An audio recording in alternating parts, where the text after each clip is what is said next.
नमस्कार साथियों, स्वागत है आपका अपने यूट्यूब चैनल में। ये है जून मंथ की क्रोनोलॉजी का राजस्थान पार्ट। इसमें हम मई मंथ के राजस्थान करंट अफेयर्स डिस्कस करेंगे। तो चलिए स्टार्ट करते हैं वीडियो को। फर्स्ट है, केंद्रीय गृह मंत्री है अमित शाह जी। इन्होंने बीकानेर का दौरा किया है और वहाँ पर सुरक्षा समीक्षा बैठक ली है।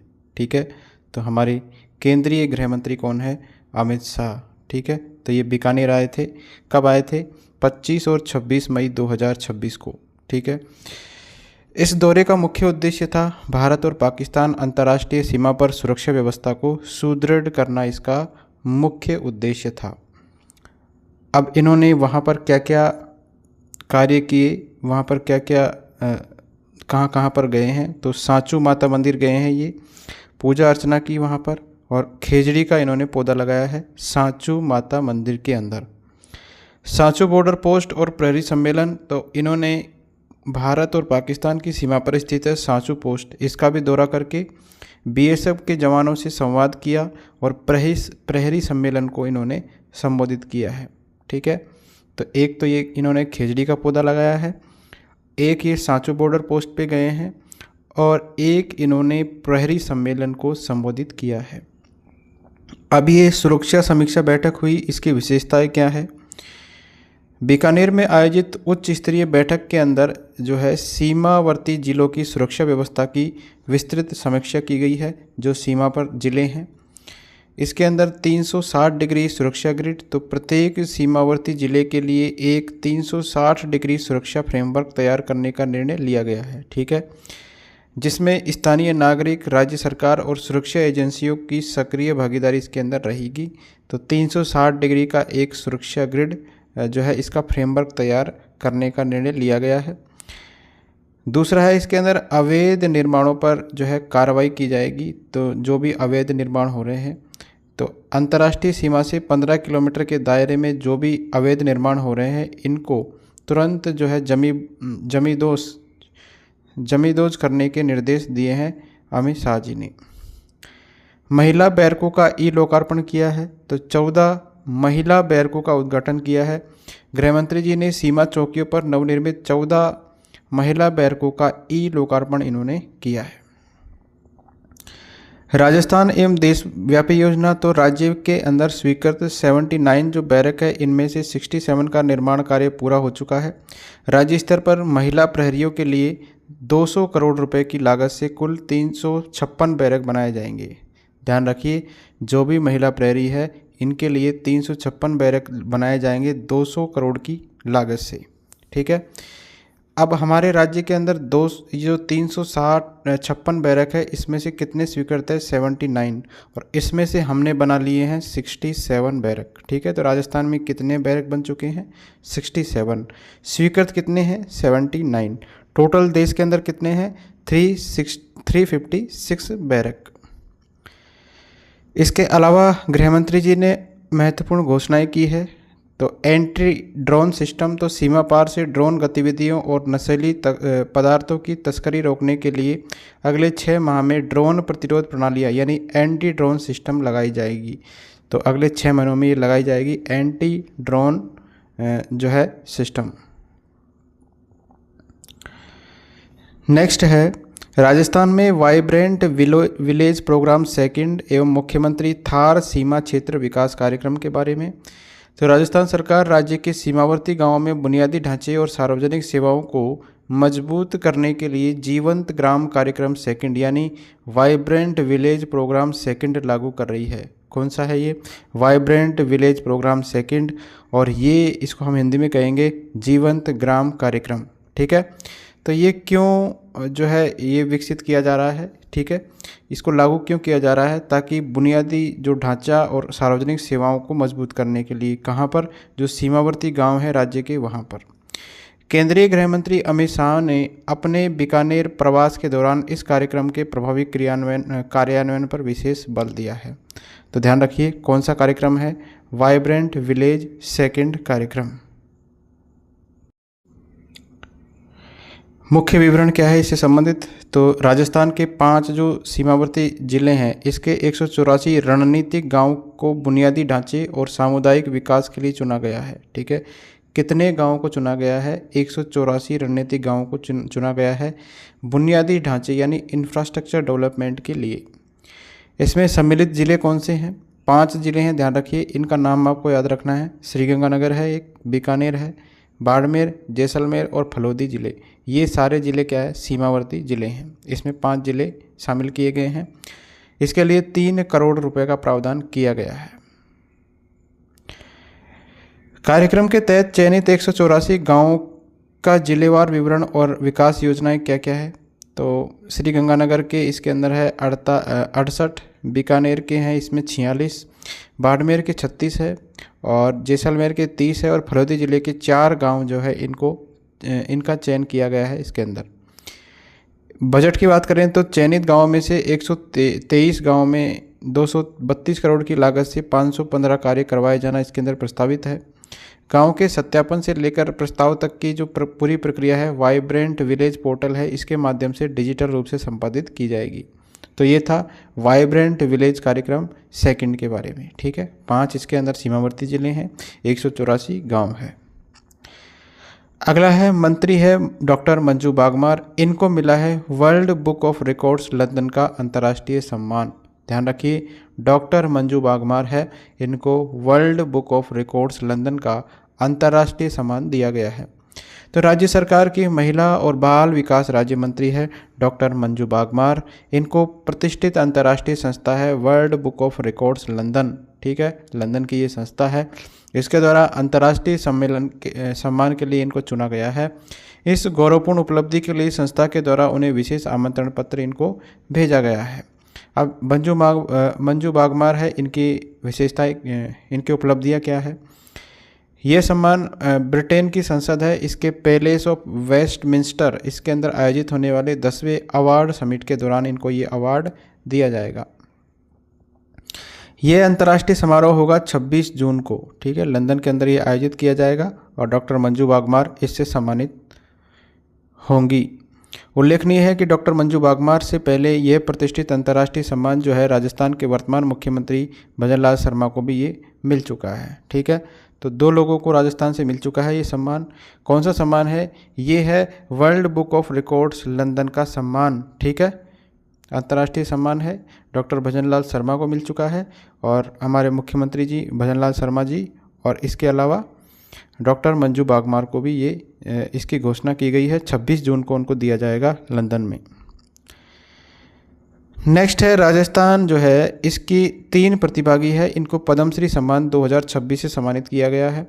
देश का सर्वोच्च नागरिक सम्मानों में शामिल है पद्म पुरस्कार। इसके तहत इस वर्ष राजस्थान की 3 महान हस्तियों को पद्मश्री पुरस्कार से सम्मानित किया गया है। ध्यान रखिए, 3 महान विभूतियाँ कौन कौन सी है? ये है गफरुद्दीन मेवाती जोगी, तगाराम भील और स्वामी ब्रह्मदेव महाराज। तो इन तीनों को आपको याद रखना है और इनको ये पद्मश्री पुरस्कार दिया गया है राष्ट्रपति भवन में आयोजित भव्य समारोह में 25 मई 2026 को। ध्यान रखिए, 25 मई को दिया गया है।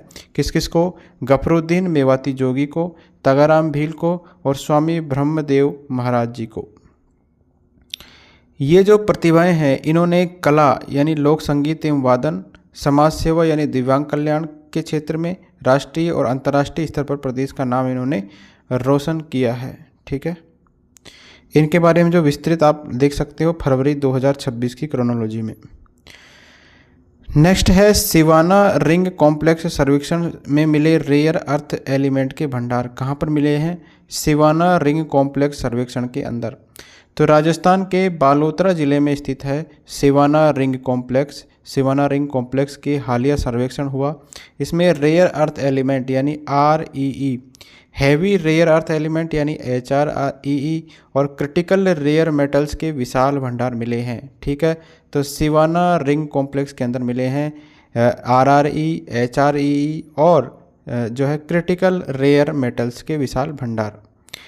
केंद्रीय खान मंत्रालय की टेक्निकल कास्ट कमेटी की बैठक में इस महत्वपूर्ण खोज की आधिकारिक पुष्टि की गई है। ठीक है, तो बालोतरा जिले के अंदर स्थित है, ये आपको याद रखना है। तो मुख्य विवरण देखिए इसका।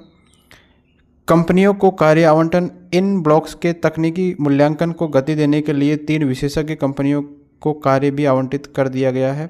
उल्लेखनीय है कि सिवाना रिंग कॉम्प्लेक्स एक प्रागैतिहासिक ज्वालामुखी कुंड यानी वॉल्केनिक कैल्डेरा है ये, जो लगभग 750 वर्ग किलोमीटर के विशाल क्षेत्र में फैला हुआ है। ठीक है, तो सिवाना रिंग कॉम्प्लेक्स जो है ये कितने किलोमीटर के दायरे में फैला हुआ है? 750 वर्ग किलोमीटर के दायरे में ये फैला हुआ है।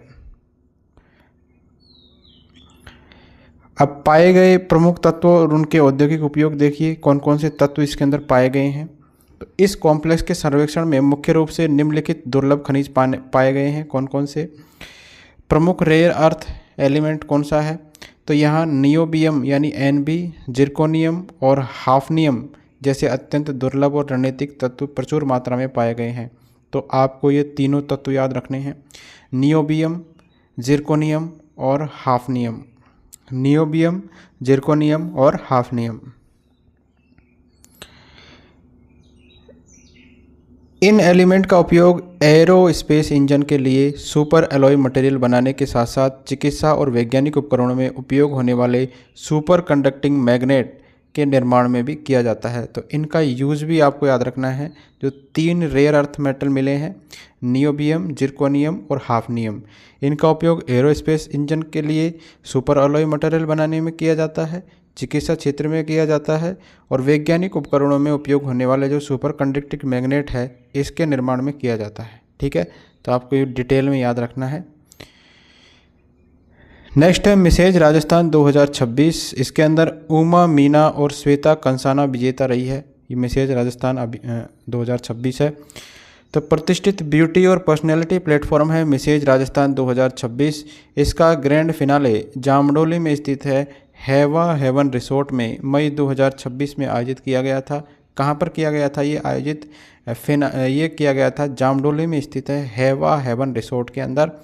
फ्यूजन ग्रुप के द्वारा आयोजित इस प्रतियोगिता में टॉप 20 जो प्रतिभागी है इन्होंने फाइनल में जगह बनाई थी।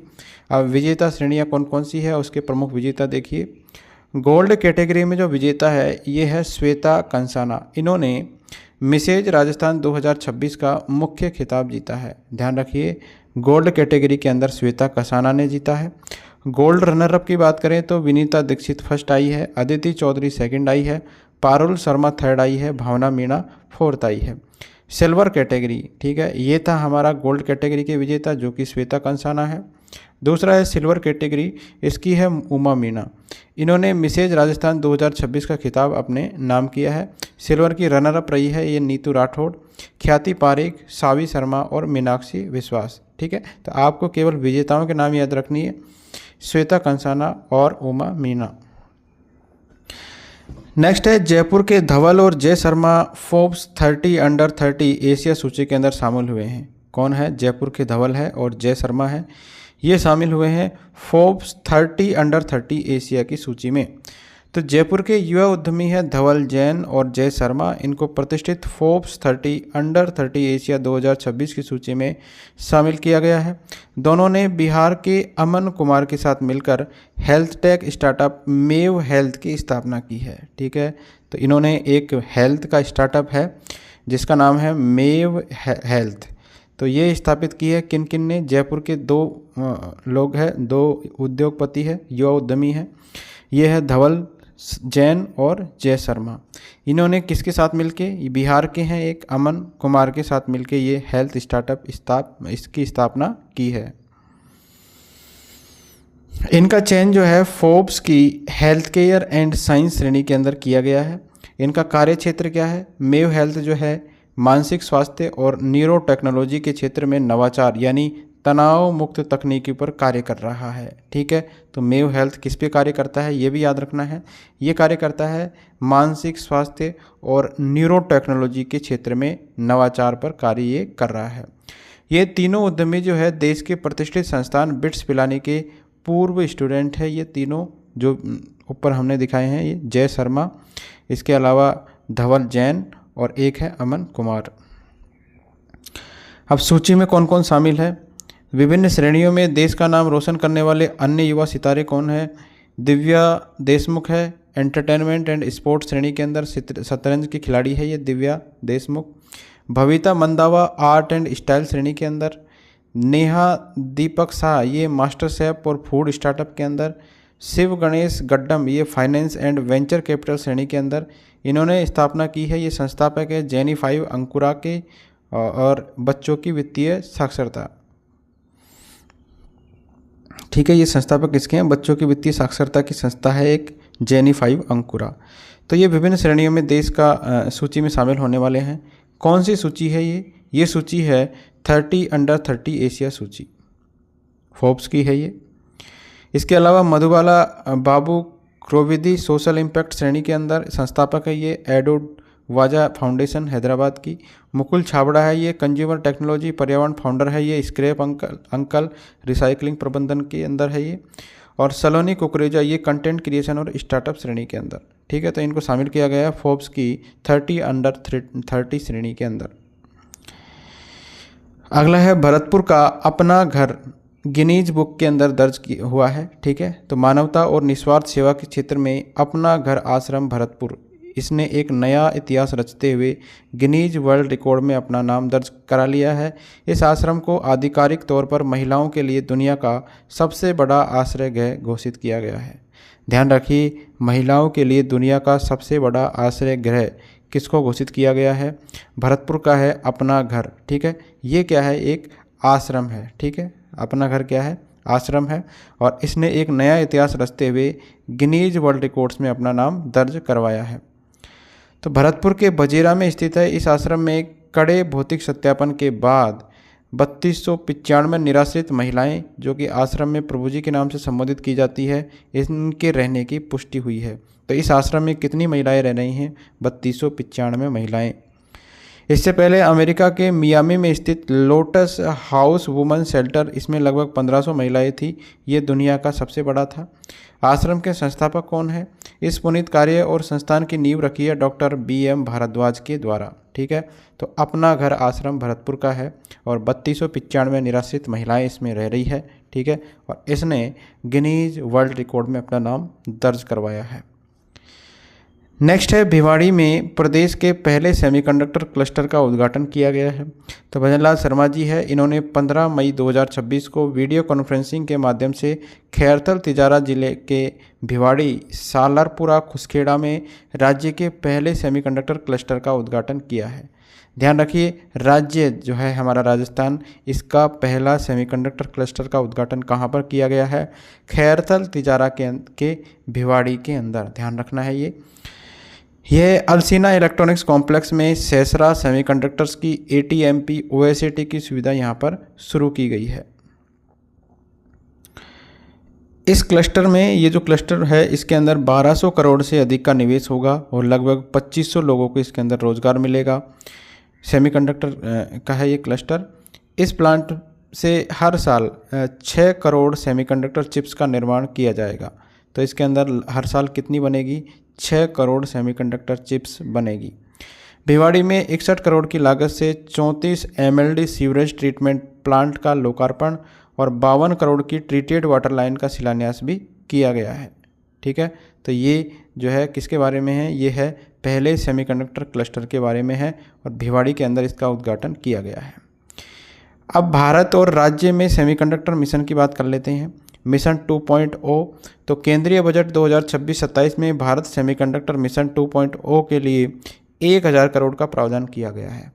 तो बजट कितना है सरकार का? केंद्रीय बजट में 1000 करोड़ का बजट है भारत सेमीकंडक्टर मिशन 2.0 के लिए। भारत जो है वर्ष 2029 तक घरेलू ज़रूरतों की 70 से लेकर 75% चिप्स के निर्माण में आत्मनिर्भर होगा और वर्ष 2035 तक वैश्विक अग्रणी राष्ट्र बनने का इसका टारगेट है। ठीक है, तो हमारा भारत 2029 तक आत्मनिर्भर होना चाहता है चिप्स के निर्माण में और वर्ष 2035 तक वैश्विक अग्रणी राष्ट्र बनने का हमारा टारगेट है। उल्लेखनीय है कि राज्य में निवेश को आकर्षित करने के लिए राजस्थान सेमीकंडक्टर नीति हाल ही में मार्च 2026 में जारी की गई थी। तो हमारे राजस्थान में भी एक सेमीकंडक्टर नीति आई थी जो कि मार्च 2026 में जारी की गई थी। चिप्स टू स्टार्टअप कार्यक्रम तो 10 वर्षों में 85,000 इंजीनियर्स तैयार करने के इस देशव्यापी कार्यक्रम में राजस्थान के 9 संस्थान इसके अंदर शामिल है। नेक्स्ट है प्रथम गोडावण दिवस, राज्य पक्षी के संरक्षण के लिए ऐतिहासिक पहल। तो राज्य के गोडावण पक्षी और लुप्तप्राय प्रजाति है गोडावण, इसके संरक्षण को समर्पित पहला आधिकारिक गोडावण दिवस 21 मई को मनाया गया है। तो महत्वपूर्ण है, ये पहला था ये, तो इसलिए महत्वपूर्ण है। पहला गोडावण दिवस हमने अभी मनाया है 21 मई 2026 को। इसका मुख्य उद्देश्य है गोडावण जो है ग्रेट इंडियन बस्टर्ड, इसके संरक्षण का, पर्यावरण संवर्धन और जैव विविधता के प्रति जन जागरूकता को बढ़ाना। मुख्य विवरण देखिए इसका। ऐतिहासिक आयोजन जो है उत्कर्ष जैन भवन है जैसलमेर के अंदर संपन्न हुआ है। मुख्य अतिथि वन और पर्यावरण राज्य मंत्री संजय शर्मा इसके मुख्य अतिथि थे और इसका आयोजन वन विभाग राजस्थान के द्वारा किया गया था। वन मंत्री ने डेजर्ट नेशनल पार्क जो है इसके सुदासरी सम क्षेत्र का दौरा करके गोडावण की विशेष मूर्तियों का अनावरण भी किया है। अब गोडावण जनसंख्या के आंकड़े देखिए क्या है। वर्तमान में राजस्थान में गोडावणों की कुल संख्या कितनी है? 217। तो ये आपको संख्या याद रखनी है कितनी है। गोडावण कितने हैं राजस्थान में? तो 217 गोडावण है राजस्थान के अंदर। इनमें से जो है 217 में से 130 गोडावण जैसलमेर के प्राकृतिक आवास में है और 87 गोडावण जो है ब्रीडिंग क्षेत्र में सुरक्षित है। नेक्स्ट है मेडिसिन के गॉडफादर है पद्मश्री डॉक्टर एस.आर. मेहता, इनका निधन हो गया। तो जयपुर के प्रख्यात चिकित्सक है और मेडिसिन के गॉडफादर है पद्मश्री डॉक्टर एस.आर. मेहता जी। इनका नाम है, फुल नाम है डॉक्टर श्यामल राम मेहता। इनका 95 वर्ष की आयु में 21 मई 2026 को निधन हो गया था। इन्होंने सवाई मानसिंह यानी एसएमएस मेडिकल कॉलेज को सुपर स्पेशलिटी अस्पताल के रूप में विकसित करने में योगदान दिया था। एसएमएस कॉलेज से जुड़ाव है इनका। डॉक्टर मेहता जो है एसएमएस मेडिकल कॉलेज के दूसरे बैच 1948 के छात्र थे। उन्होंने 1957 में गोल्ड मेडल के साथ एमडी किया था और वर्ष 1984 में इसी संस्थान में ये प्रिंसिपल बने थे। पद्मश्री सम्मान दिया गया था इनको। चिकित्सा में उनके उत्कृष्ट योगदान के लिए 16 मार्च 1985 को तत्कालीन राष्ट्रपति है ज्ञानी जैल सिंह ने उन्हें पद्मश्री से अलंकृत किया था। तो पद्मश्री से सम्मानित रह चुके हैं ये, और ये है जयपुर के प्रख्यात चिकित्सक और मेडिसिन के गॉडफादर कहे जाते हैं डॉक्टर एस.आर. मेहता जी। इनका हाल ही में निधन हो गया। नेक्स्ट है जयपुर में शुरू होगी सहकारी मॉडल पर आधारित भारत टैक्सी सेवा। तो भारत टैक्सी सेवा स्टार्ट होगी कहाँ पर? जयपुर के अंदर। तो सहकारी मॉडल पर आधारित है भारत की पहली टैक्सी सेवा। भारत टैक्सी का दिल्ली, लखनऊ, मुंबई और चंडीगढ़ के बाद अब भारत जयपुर के अंदर भी शुभारंभ होने जा रहा है। इससे पहले भारत टैक्सी कहाँ शुरू हो चुकी है? ये हो चुकी है लखनऊ, इसके बाद में मुंबई, चंडीगढ़, और अब जो है स्टार्ट होगी जयपुर के अंदर। जयपुर में इस सेवा की शुरुआत जून 2026 के पहले सप्ताह में प्रस्तावित है। इस सेवा की आधिकारिक घोषणा राजस्थान के सहकारिता राज्य मंत्री है गौतम कुमार दत्त। तो ये भी याद रखना है, हमारे राज्य के सहकारिता राज्य मंत्री कौन है? तो गौतम कुमार दत्त है। इन्होंने 20 मई को ये घोषणा की है भारत टैक्सी संवाद कार्यक्रम के अंदर। अब भारत टैक्सी की विशेषताएं क्या रहेगी? इसके अंदर सारथी ही मालिक, इस अनूठी सेवा में कोई बाहरी कॉरपोरेट मालिक इसके अंदर नहीं रहेगा, बल्कि टैक्सी चलाने वाला ड्राइवर जो है सारथी ही कंपनी का इसके अंदर मालिक होगा। 4 मूल विचार है इसके अंदर। ये सेवा मुख्य रूप से स्वामित्व, सुरक्षा कवच, सम्मान और लाभांश के समान वितरण के 4 मूल सिद्धांतों पर कार्य करेगी। इसके अलावा ये पूर्णतः स्वदेशी रहेगी। भारत टैक्सी जो है पूरी तरह से स्वदेशी सहकारी संस्थाओं के द्वारा संचालित की जाएगी। ठीक है। आधिकारिक लॉन्च किया गया इसका भारत टैक्सी सेवा को देश में पहली बार आधिकारिक तौर पर 5 फरवरी 2026 को दिल्ली, एनसीआर और गुजरात के लिए लॉन्च किया गया था। तो आपको ये याद रखना है कि इसके अंदर 4 मूल विचार कौन कौन से हैं? स्वामित्व है, सुरक्षा कवच है, सम्मान है और लाभांश का समान वितरण है। तो इसके ये 4 मूल सिद्धांत है भारत टैक्सी के। सबसे पहले स्टार्ट की गई थी 5 फरवरी 2026 को दिल्ली, एनसीआर और गुजरात के लिए। नेक्स्ट है राजस्थान के शिक्षा नवाचारों पर नीति आयोग ने लगाई है मोहर। तो नीति आयोग ने अपनी मई 2026 की नवीनतम रिपोर्ट के अंदर राजस्थान के शिक्षा मॉडल जो है इसको राष्ट्रीय स्तर पर गुड स्टेट प्रैक्टिसेज यानी गुड स्टेट प्रैक्टिसेज के रूप में मान्यता दी है। रिपोर्ट के अंदर विद्यार्थियों के सर्वांगीण विकास के लिए राज्य के द्वारा किए गए स्वास्थ्य निगरानी और एआई आधारित नवाचारों की सराहना की गई है।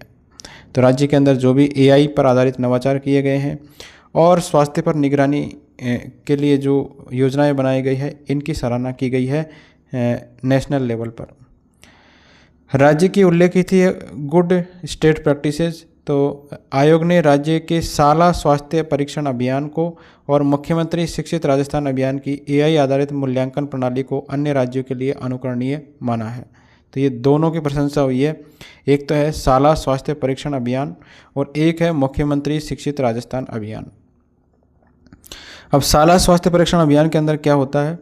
इसके अंदर स्वास्थ्य की स्क्रीनिंग होती है। राज्य में 75 लाख से अधिक विद्यार्थियों की 70 से अधिक स्वास्थ्य मानक जैसे दृष्टि है, श्रवण है, पोषण है, दंत स्वास्थ्य है और शारीरिक फिटनेस की जांच की गई है। ठीक है, तो ये ध्यान रखिए, ये अभियान चलाया गया था राजस्थान सरकार के द्वारा, साला स्वास्थ्य परीक्षण अभियान।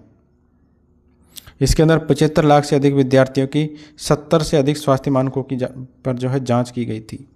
जांच के बाद में क्या होता है, इसके अंदर उपचार की निगरानी के लिए एक मोबाइल ऐप पर आधारित फॉलोअप प्रणाली भी विकसित की गई है। एनईपी 2020 के अनुरूप है ये। नीति आयोग ने इसे राष्ट्रीय शिक्षा नीति के अनुरूप शिक्षा प्रणाली में स्वास्थ्य और पोषण को जोड़ने वाला बेहद प्रभावी कदम बताया है। दूसरा सराहना जो की गई है वो की गई है मुख्यमंत्री शिक्षित राजस्थान अभियान की। एआई मूल्यांकन इसके अंदर होता है। इस अभियान के तहत ओसीआर जो है, इस तकनीक और एआई आधारित मूल्यांकन प्रणाली को विशेष की सराहना की गई है। इस पारदर्शी मूल्यांकन प्रणाली के जरिए 4 लाख से अधिक विद्यार्थियों को लर्निंग पॉवर्टी से बाहर निकालने में बड़ी मदद मिली है। इसके प्रभावी क्रियान्वयन से छात्रों के अधिगम स्तर में 8 से 10% वार्षिक सुधार दर्ज हुआ है। परख रिपोर्ट 2024 तो राजस्थान राष्ट्रीय औसत से बेहतर प्रदर्शन करते हुए देश के जो है 10 राज्यों के अंदर शामिल हुआ है। तो परख रिपोर्ट के अंदर राष्ट्रीय औसत से बेहतर प्रदर्शन किया है राजस्थान ने और शीर्ष 10 राज्यों में हमारा राजस्थान शामिल है। टोंक जिले की विशेष पहल है। इसके अंदर रिपोर्ट के अंदर टोंक जिले में संचालित पढ़ाई विद एआई कार्यक्रम का विशेष उल्लेख किया गया है, जिसने गणित सहित विभिन्न विषयों के परीक्षा परिणामों में सुधार किया है। ठीक है, तो टोंक जिले की पहल का नाम क्या है? पढ़ाई विद एआई। अगला है राजस्थान को तंबाकू नियंत्रण कार्यक्रम में विश्व स्तर पर पहला सम्मान मिला है। तो WHO ने वर्ष 2026 के World No Tobacco Day award के तहत राजस्थान के चिकित्सा एवं स्वास्थ्य विभाग जो है इसको तंबाकू नियंत्रण में उत्कृष्ट कार्यों के लिए दक्षिण पूर्व एशिया में पहले स्थान और प्रतिष्ठित विश्व स्तरीय सम्मान प्रदान किया गया है। अब तंबाकू मुक्ति मॉडल की प्रमुख विशेषताएं क्या है इसके अंदर? तो उपचार और परामर्श केंद्र बनाए गए हैं। तो राज्य में ब्लॉक स्तर पर 500 से अधिक तंबाकू मुक्ति उपचार और परामर्श केंद्र संचालित है। ठीक है, 500 से अधिक संचालित है हमारे राज्य के अंदर, जिन्हें आमजन की सुविधा के लिए जियो टैग पर डिजिटल प्लेटफॉर्म पर उपलब्ध करवाया गया है। प्रभावी कानून प्रवर्तन तो राज्य में सिगरेट और अन्य तंबाकू उत्पाद अधिनियम 2003 COTPA और इलेक्ट्रॉनिक सिगरेट निषेध अधिनियम 2019 के तहत कड़ी प्रवर्तन कार्रवाई की गई है। तंबाकू मुक्त विद्यालय तो प्रदेश में 83,000 से अधिक विद्यालयों के अंदर तंबाकू मुक्त विद्यालय संबंधी दिशा निर्देशों की पालना सुनिश्चित करवाई गई है। ठीक है, व्यापक जन जागरूकता सोशल मीडिया पर 60,000 से अधिक संदेश प्रसारित किए गए हैं और जमीनी स्तर पर नुक्कड़ नाटक और रैलियों जैसी 2.55 लाख ऑन ग्राउंड गतिविधियां आयोजित की गई है राजस्थान में। तंबाकू मुक्त जो ग्राम अभियान है, तो इस ग्राम अभियान को और प्रभावी बनाने के लिए इसे आयुष्मान आदर्श ग्राम योजना से जोड़कर व्यापक जन भागीदारी सुनिश्चित की जा रही है। नेक्स्ट है राजस्थान विधानसभा नए प्रतीक चिन्ह का विमोचन किया गया है और 13 द्वारों का नामकरण किया गया है। ध्यान रखिए, नया प्रतीक चिन्ह का भी विमोचन किया गया है और 13 द्वारों का नामकरण किया गया है। तो राजस्थान विधानसभा के 75वें स्थापना वर्ष के अवसर पर 18 मई 2026 को विधानसभा के नए प्रतीक चिन्ह यानी लोगो का विमोचन किया गया है और इसके 13 द्वार जो है इनका आधिकारिक नामकरण किया गया है। विमोचनकर्ता कौन है? डिग्नेटरीज ये है राज्यपाल हरिभाऊ बागड़े और विधानसभा अध्यक्ष वासुदेव देवनानी। इन्होंने नए लोगों का अनावरण करके विधानसभा के अमृत महोत्सव की उद्घोषणा की है। देश में पहला तो राजस्थान विधानसभा देश की पहली विधानसभा बन गई है जिसने अपना स्वयं का स्वतंत्र प्रतीक चिन्ह तैयार करवाया है। ठीक है, स्वतंत्र प्रतीक चिन्ह है जो कि राजस्थान की विधानसभा ने बनवाया है और ये देश की पहली विधानसभा बन गई है। इसके डिजाइनर कौन है? इस नवनिर्मित प्रतीक चिन्ह के मुख्य डिजाइनर कौन है? शेर सिंह है, जिन्हें समारोह में राज्यपाल और स्पीकर के द्वारा सम्मानित किया गया। अब ये नया प्रतीक चिन्ह है, लोगो है, इसकी विशेषताएं क्या है? राजस्थान की समृद्ध सांस्कृतिक पहचान और लोकतांत्रिक परंपरा को प्रदर्शित करता है, जिसमें राज्य के मुख्य प्रतीकों को इसके अंदर स्थान दिया गया है। अब इसके अंदर इस अशोक स्तंभ है, तो ये क्वेश्चन जरूर आ सकता है कि राज्य के प्रतीक चिन्ह के अंदर क्या क्या है। अशोक स्तंभ है, लोगों के शीर्ष पर सुशोभित है, जो सत्य और न्याय का प्रतीक है। इसमें राज्य वृक्ष खेजड़ी भी है, राज्य पुष्प इसके अंदर रोहिड़ा भी है, राज्य पशु ऊँट है, राज्य पक्षी गोडावण है, इसको शामिल किया गया है। इसका मोटो क्या है? इसका मोटो है विधानसभा भवन के रेखाचित्र के साथ इस लोगों पर राष्ट्रीय धर्मनिष्ठा विधायिका का आत्म मंत्र उकेरा गया है। तो ये आपको आत्म मंत्र भी याद रखना है, कौन सा आत्म मंत्र है इसके ऊपर? तो ये है राष्ट्रीय धर्मनिष्ठा विधायिका। इसके अलावा ये तो लोगों का विमोचन किया गया है, और इसके अलावा 13 द्वार जो है इनका नया नामकरण किया गया है। तो मुख्य आंतरिक द्वार है, उत्तरी मुख्य द्वार है, इसको कर्तव्य द्वार, राज्यपाल, सीएम और स्पीकर का प्रवेश है इसके अंदर। दक्षिणी द्वार को शक्ति द्वार कहा गया है, जनता का प्रवेश है। पश्चिमी द्वार को सुशासन द्वार कहा गया है, विधायक का प्रवेश है इसके अंदर। पूर्वी द्वार को संकल्प द्वार कहा गया है, अधिकारी का प्रवेश है। उत्तरी मंदिर द्वार को शौर्य द्वार, विशिष्ट व्यक्ति प्रवेश इसको नाम दिया गया है। इसके अलावा रीजनल गेट्स है, भवन के 8 बाहरी द्वारों का नामकरण राज्य की सांस्कृतिक अंचलों के आधार पर क्रम से ब्रज किया गया है। शेखावाटी, वागड़, मेवाड़, मारवाड़, हाड़ौती, मीरवाड़ा और ढूंढाड़ द्वार नाम दिया गया है। नेक्स्ट है, देश के पहले आरआरटीएस नेटवर्क से जुड़ेगा राजस्थान। तो राजस्थान देश के पहले रीजनल रैपिड ट्रांजिट सिस्टम यानी आरआरटीएस नेटवर्क से जुड़ने जा रहा है।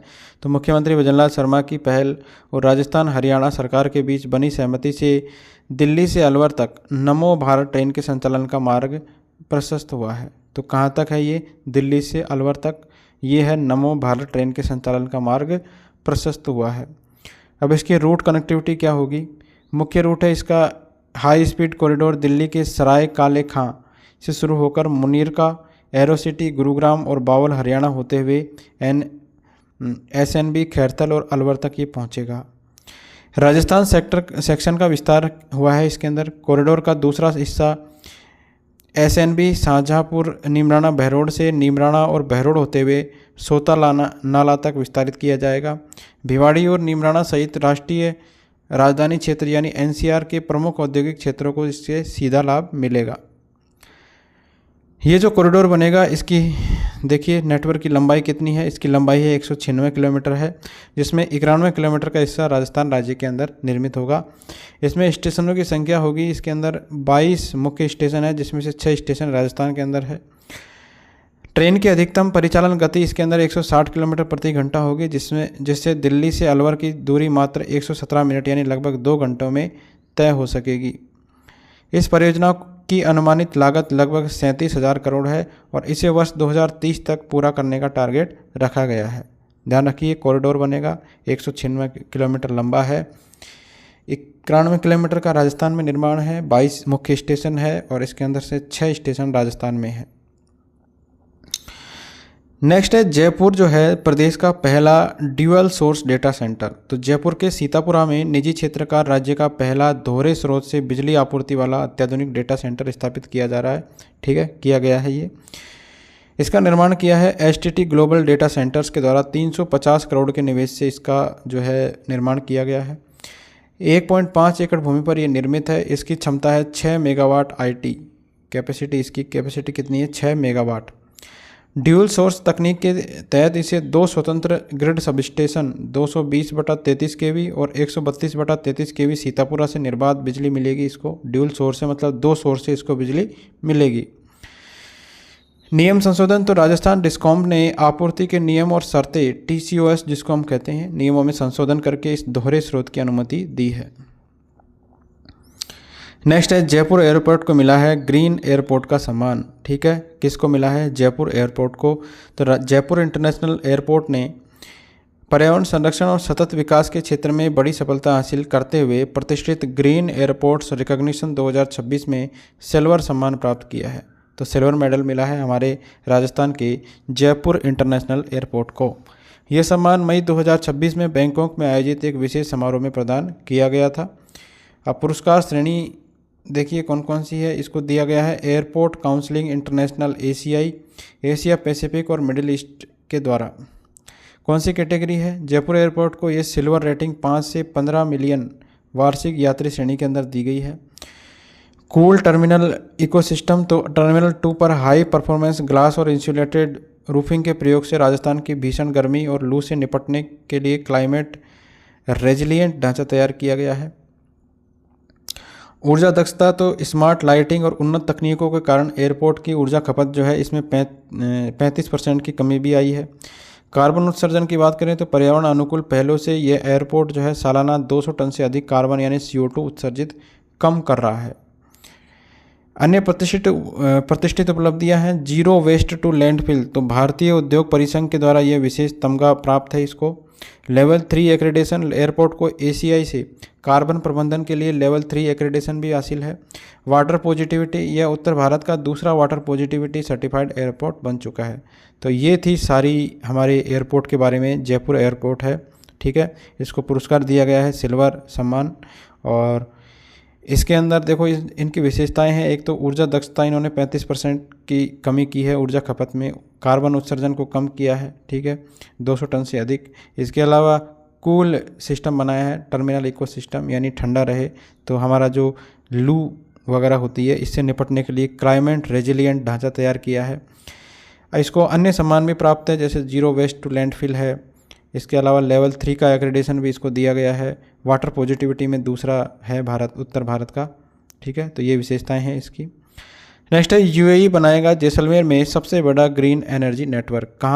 कौन बनाएगा? UAE। तो ये आपको याद रखना है, कहाँ पर बनेगा? जैसलमेर में, और सबसे बड़ा ये ग्रीन एनर्जी नेटवर्क होगा। तो UAE सरकार जो है राजस्थान के जैसलमेर में देश का सबसे बड़ा ग्रीन एनर्जी हब स्थापित करने जा रही है। इसके अंदर निवेश देखिए, इस मेगा प्रोजेक्ट के तहत 3 लाख करोड़ का भारी निवेश किया जाएगा, जो देश के अक्षय ऊर्जा क्षेत्र में अब तक का सबसे बड़ा निवेश है। परियोजना क्षमता जो है प्रोजेक्ट की कैपेसिटी है इसमें 60,000 मेगावाट की। इसके अंतर्गत सोलर, विंड, बैटरी स्टोरेज और बायोमास पर आधारित ऊर्जा प्रोजेक्ट शामिल होंगे। तो इसके अंदर सारे ही हैं, सोलर पर आधारित प्रोजेक्ट लगेंगे, इसमें विंड पर आधारित लगेंगे, बैटरी स्टोरेज पर लगेंगे और बायोमास पर आधारित, ठीक है। तो सारे कंबाइंड प्रोजेक्ट होंगे इसके अंदर। जैसलमेर में 1.50 लाख हेक्टेयर इसके लिए भूमि आवंटित की गई है।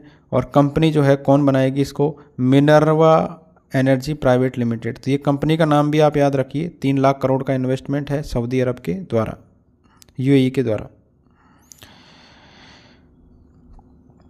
नेक्स्ट है कोटा डोरिया और एरी सिल्क के संगम से बनेगा प्रीमियम फैब्रिक, ठीक है। तो राजस्थान के पारंपरिक कोटा डोरिया और पूर्वोत्तर भारत के प्रसिद्ध एरी सिल्क, ठीक है, पूर्वोत्तर भारत का है ये एरी सिल्क, और राजस्थान का है कोटा डोरिया। इनको मिलाकर एक नया प्रीमियम फैब्रिक विकसित करने की पहल शुरू की गई है। इस फ्यूजन फैब्रिक जो है इसमें एरी सिल्क की मुलायम बनावट और कोटा डोरिया के हल्केपन का अनूठा मेल होगा, जिसे वैश्विक प्रीमियम बाजारों के लिए तैयार किया जा रहा है। तो दोनों फैब्रिकों को मिलाकर एक विशेष फैब्रिक, जिसको हम कह रहे हैं अभी fusion fabric, Kota Doria plus एरी सिल्क। अब इसकी मुख्य विशेषताएं क्या रहेगी? एरी सिल्क जो है अपनी मजबूती और गर्माहट को, और कोटा डोरिया अपनी विशेष चौकड़ीदार बुनावट और हल्केपन के लिए विश्व प्रसिद्ध है। इन दोनों की विशेषताएं हैं ये अपनी अपनी। तो कोटा डोरिया क्यों फेमस है? ये इसके अंदर चौकड़ीदार बनावट है और हल्कापन है, इसलिए ये फेमस है। एरी सिल्क जो है मजबूत है और गर्माहट के लिए फेमस है। दोनों पारंपरिक शैलियों का ये अनूठा संगम भारतीय हस्तकरघा उद्योग यानी इंडियन हैंडलूम इंडस्ट्री को वैश्विक स्तर पर नई दिशा देगा। तो इनको फ्यूजन करके दोनों का एक नया जो है नया तैयार किया जाएगा फ्यूजन फैब्रिक। नेक्स्ट है 45वीं sub junior national shooting ball championship. इसमें राजस्थान को रजत पदक दिया गया है। किसको? राजस्थान को दिया गया है रजत पदक। किसके अंदर? 45वीं sub junior national shooting ball के अंदर। तेलंगाना में ये आयोजित हुई थी और इसके अंदर राजस्थान की अंडर 17 गर्ल्स टीम ने शानदार प्रदर्शन करते हुए उप विजेता का खिताब अपने नाम किया है, ठीक है, उप विजेता बनी है, यानी रजत पदक भी मिला है राजस्थान को।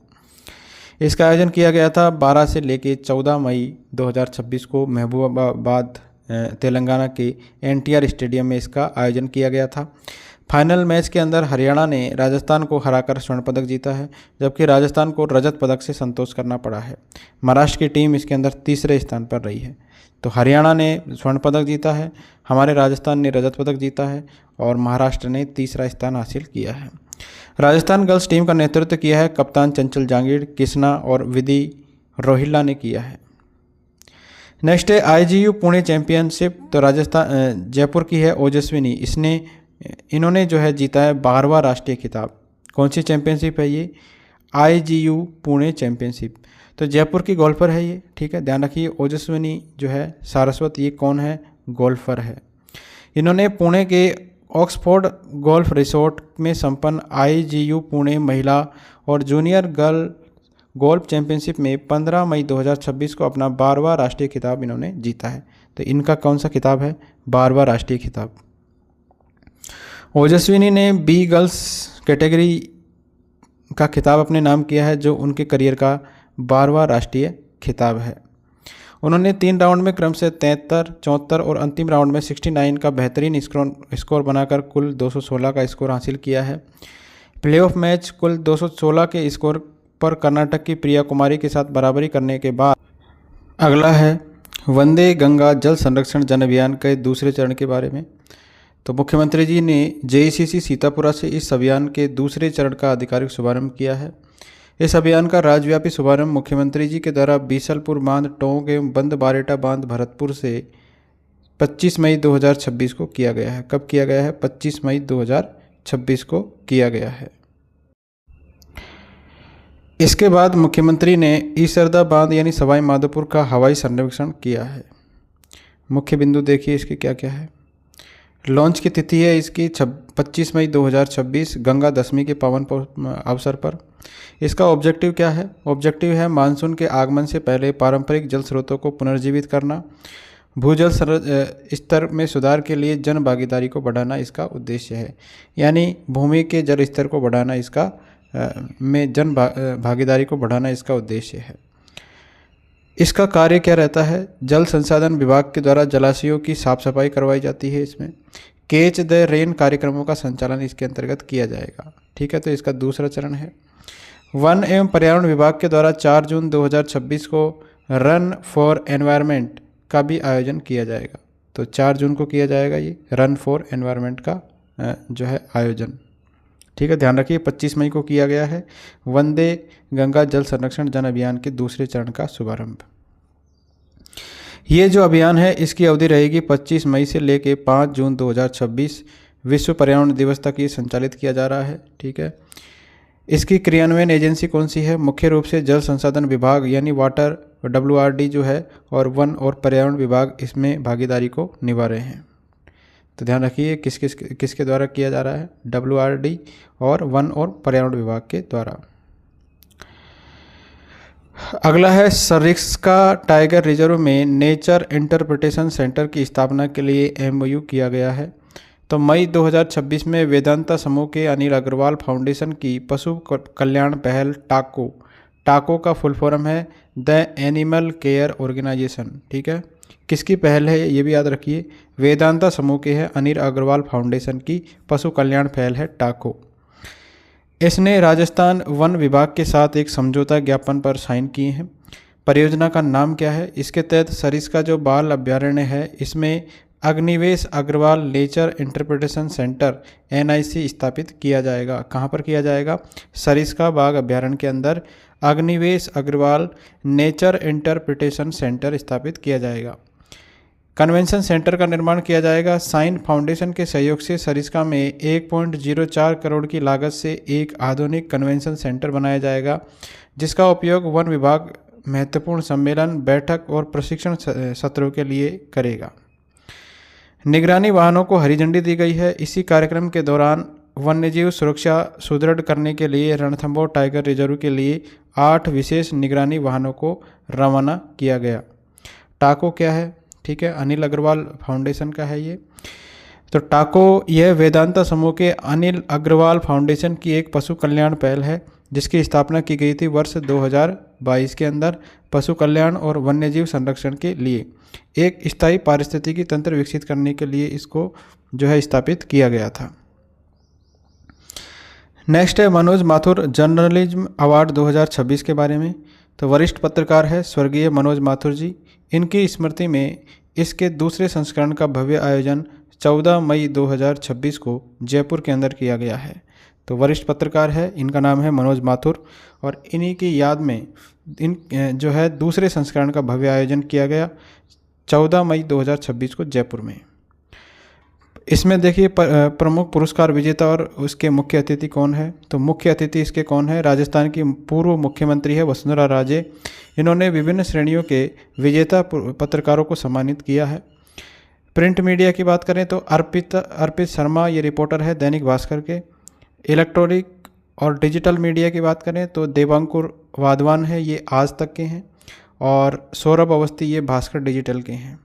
फोटो जर्नलिज्म के मामले में पुरुषोत्तम दिवाकर ये फोटो पत्रकार है इंडिया टुडे के। ठीक है, तो ये सारे जो पुरस्कार प्रदान किए गए मनोज माथुर जर्नलिज्म अवार्ड 2026 में। इसका दूसरा संस्करण था और ये जयपुर में आयोजित किया गया है। अगला है अंतर विश्वविद्यालय वुशु चैंपियनशिप। तो राजस्थान विश्वविद्यालय को 8 पदक मिले हैं इसमें। तो इंटर यूनिवर्सिटी वुशु चैंपियनशिप आयोजित की गई है ये कश्मीर के अंदर, और इसके अंदर राजस्थान विश्वविद्यालय के खिलाड़ियों ने शानदार प्रदर्शन किया है। खेल के परिणाम क्या रहे, आयोजन तिथि रही इसकी 3 से लेकर 9 मई 2026 को कश्मीर विश्वविद्यालय यानी यूनिवर्सिटी ऑफ कश्मीर के अंदर इसका आयोजन किया गया था।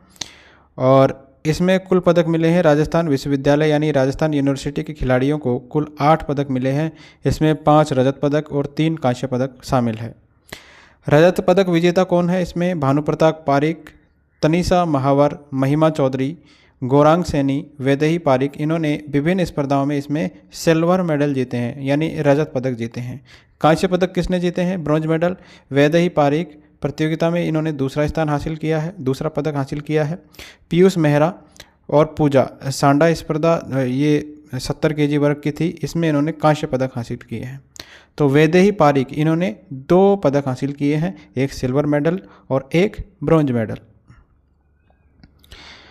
अगला है junior Asian boxing, Yash Kumar ने जीता है स्वर्ण पदक। तो डीग जिले के रहने वाले हैं यश कुमार, ये 14 वर्षीय मुक्केबाज है और इन्होंने एशियन सब जूनियर बॉक्सिंग चैंपियनशिप 2026 में स्वर्ण पदक जीता है। तो याद रखना है यश कुमार का संबंध कहाँ से है, इनका संबंध है डीग जिले से। 14 वर्ष के हैं और मुक्केबाज है यश कुमार। इसके मुख्य बिंदु देखिए, भार वर्ग और मुकाबला। यश ने 33 kg भार वर्ग के फाइनल मुकाबले में कजाकिस्तान के सयात रखीमबेंदी इनको 4-1 से परास्त किया है। इन्होंने ऐतिहासिक रिकॉर्ड बनाया है। इस सफलता के साथ में यश जूनियर वर्ग में एशियन चैंपियनशिप का स्वर्ण पदक जीतने वाले राजस्थान के पहले बॉक्सर बन गए हैं। तो पहले बॉक्सर है यश कुमार, डीग जिले के हैं और इन्होंने जो है ऐतिहासिक सफलता हासिल की है। राजस्थान के पहले बॉक्सर बने हैं जूनियर वर्ग के अंदर एशियन चैंपियनशिप का गोल्ड मेडल जीतने वाले। ये कहाँ पर आयोजित की गई, ये आयोजित की गई थी 1 से लेकर 16 मई 2026 को ताशकंद उज्बेकिस्तान में इसका आयोजन किया गया था। कौन सी प्रतियोगिता है ये है जूनियर एशियन बॉक्सिंग।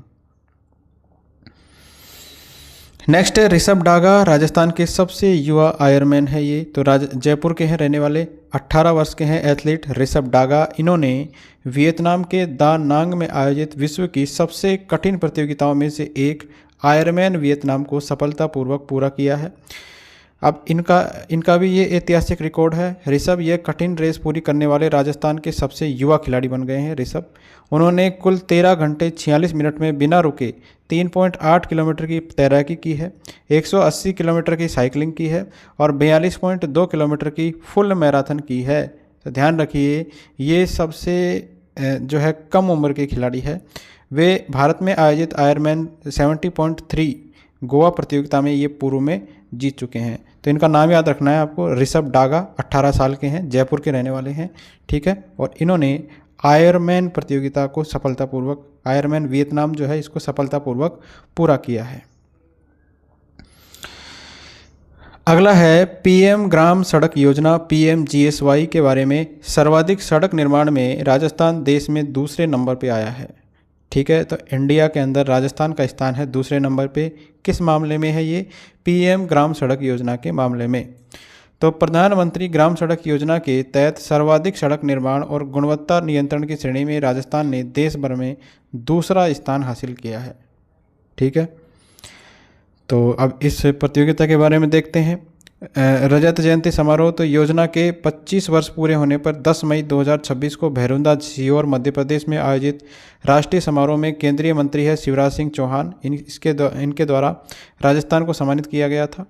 सड़क की लंबाई के मामले में शीर्ष 3 राज्य देखिए। पहले स्थान पे है मध्य प्रदेश का स्थान है, 90,766 किलोमीटर का है इसके अंदर सड़क की लंबाई।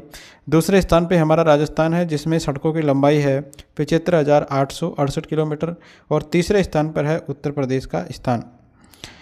गुणवत्ता नियंत्रण की बात करें तो इस श्रेणी के अंदर मध्य प्रदेश पहले स्थान पे है गुणवत्ता नियंत्रण में, जबकि राजस्थान और तमिलनाडु संयुक्त रूप से दूसरे स्थान पर रहे हैं। ठीक है, तो सड़कों की लंबाई के मामले में बात करें तो दूसरा स्थान है हमारा, और इसके बाद में गुणवत्ता नियंत्रण के मामले में भी हमारा दूसरा स्थान है। नेक्स्ट है त्रिनिदाद और टोबैको में जयपुर फुट के स्थायी केंद्र का उद्घाटन किया गया है। तो कैरिबियाई देश है ये दो, त्रिनिदाद और टोबैको। इसके पेनाल यानी दक्षिण त्रिनिदाद में जयपुर फुट के पहले स्थायी केंद्र का आधिकारिक उद्घाटन किया गया है। ठीक है, तो जयपुर फुट का पहला स्थायी केंद्र का आधिकारिक उद्घाटन कहाँ पर किया गया है? तो कैरिबियाई देश है त्रिनिदाद और टोबैको के पेनाल के अंदर।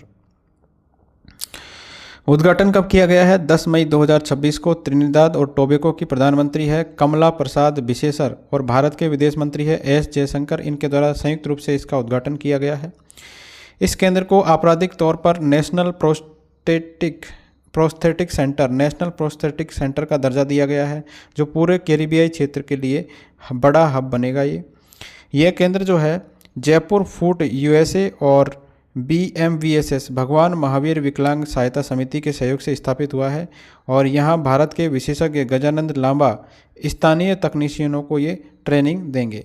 ठीक है, तो ये केंद्र किसके सहयोग से बनाया गया है?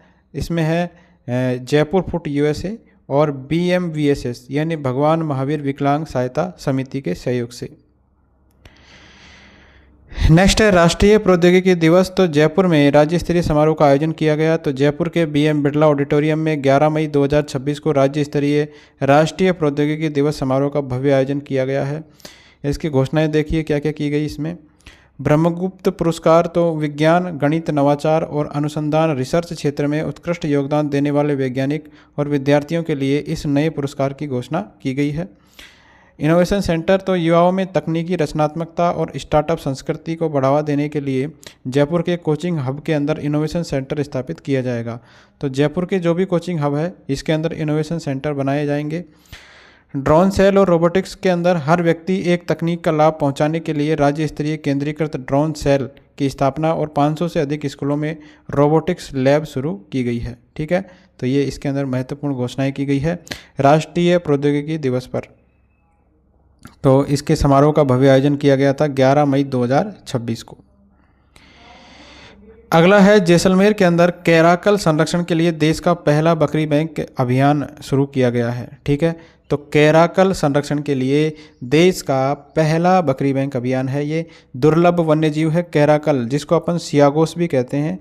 इसको रिवेंज किलिंग, बदले की भावना से हत्या से बचाने के लिए जैसलमेर में देश का पहला बकरी बैंक शुरू किया जाएगा।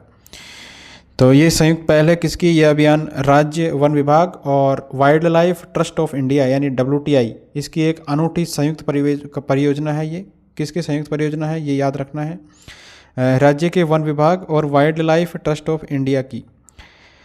यदि कैराकल किसी पशुपालक के पशु का शिकार करता है, यानी कैराकल है ये, तो लंबी कागजी कार्रवाई के बजाय सीधे बकरी बैंक से पीड़ित को एक नई स्वस्थ बकरी इसके अंदर सौंपी जाएगी।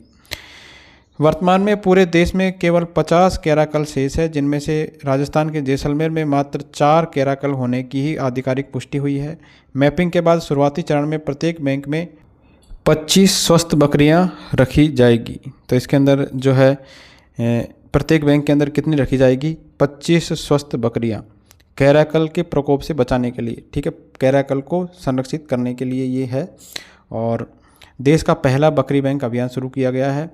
अगर ये किसी बकरी को मार देता है तो उसके एवज़ में आपको नई बकरी सौंपी जाएगी बकरी बैंक के माध्यम से। तो जैसलमेर के अंदर ये स्थापित किया गया है।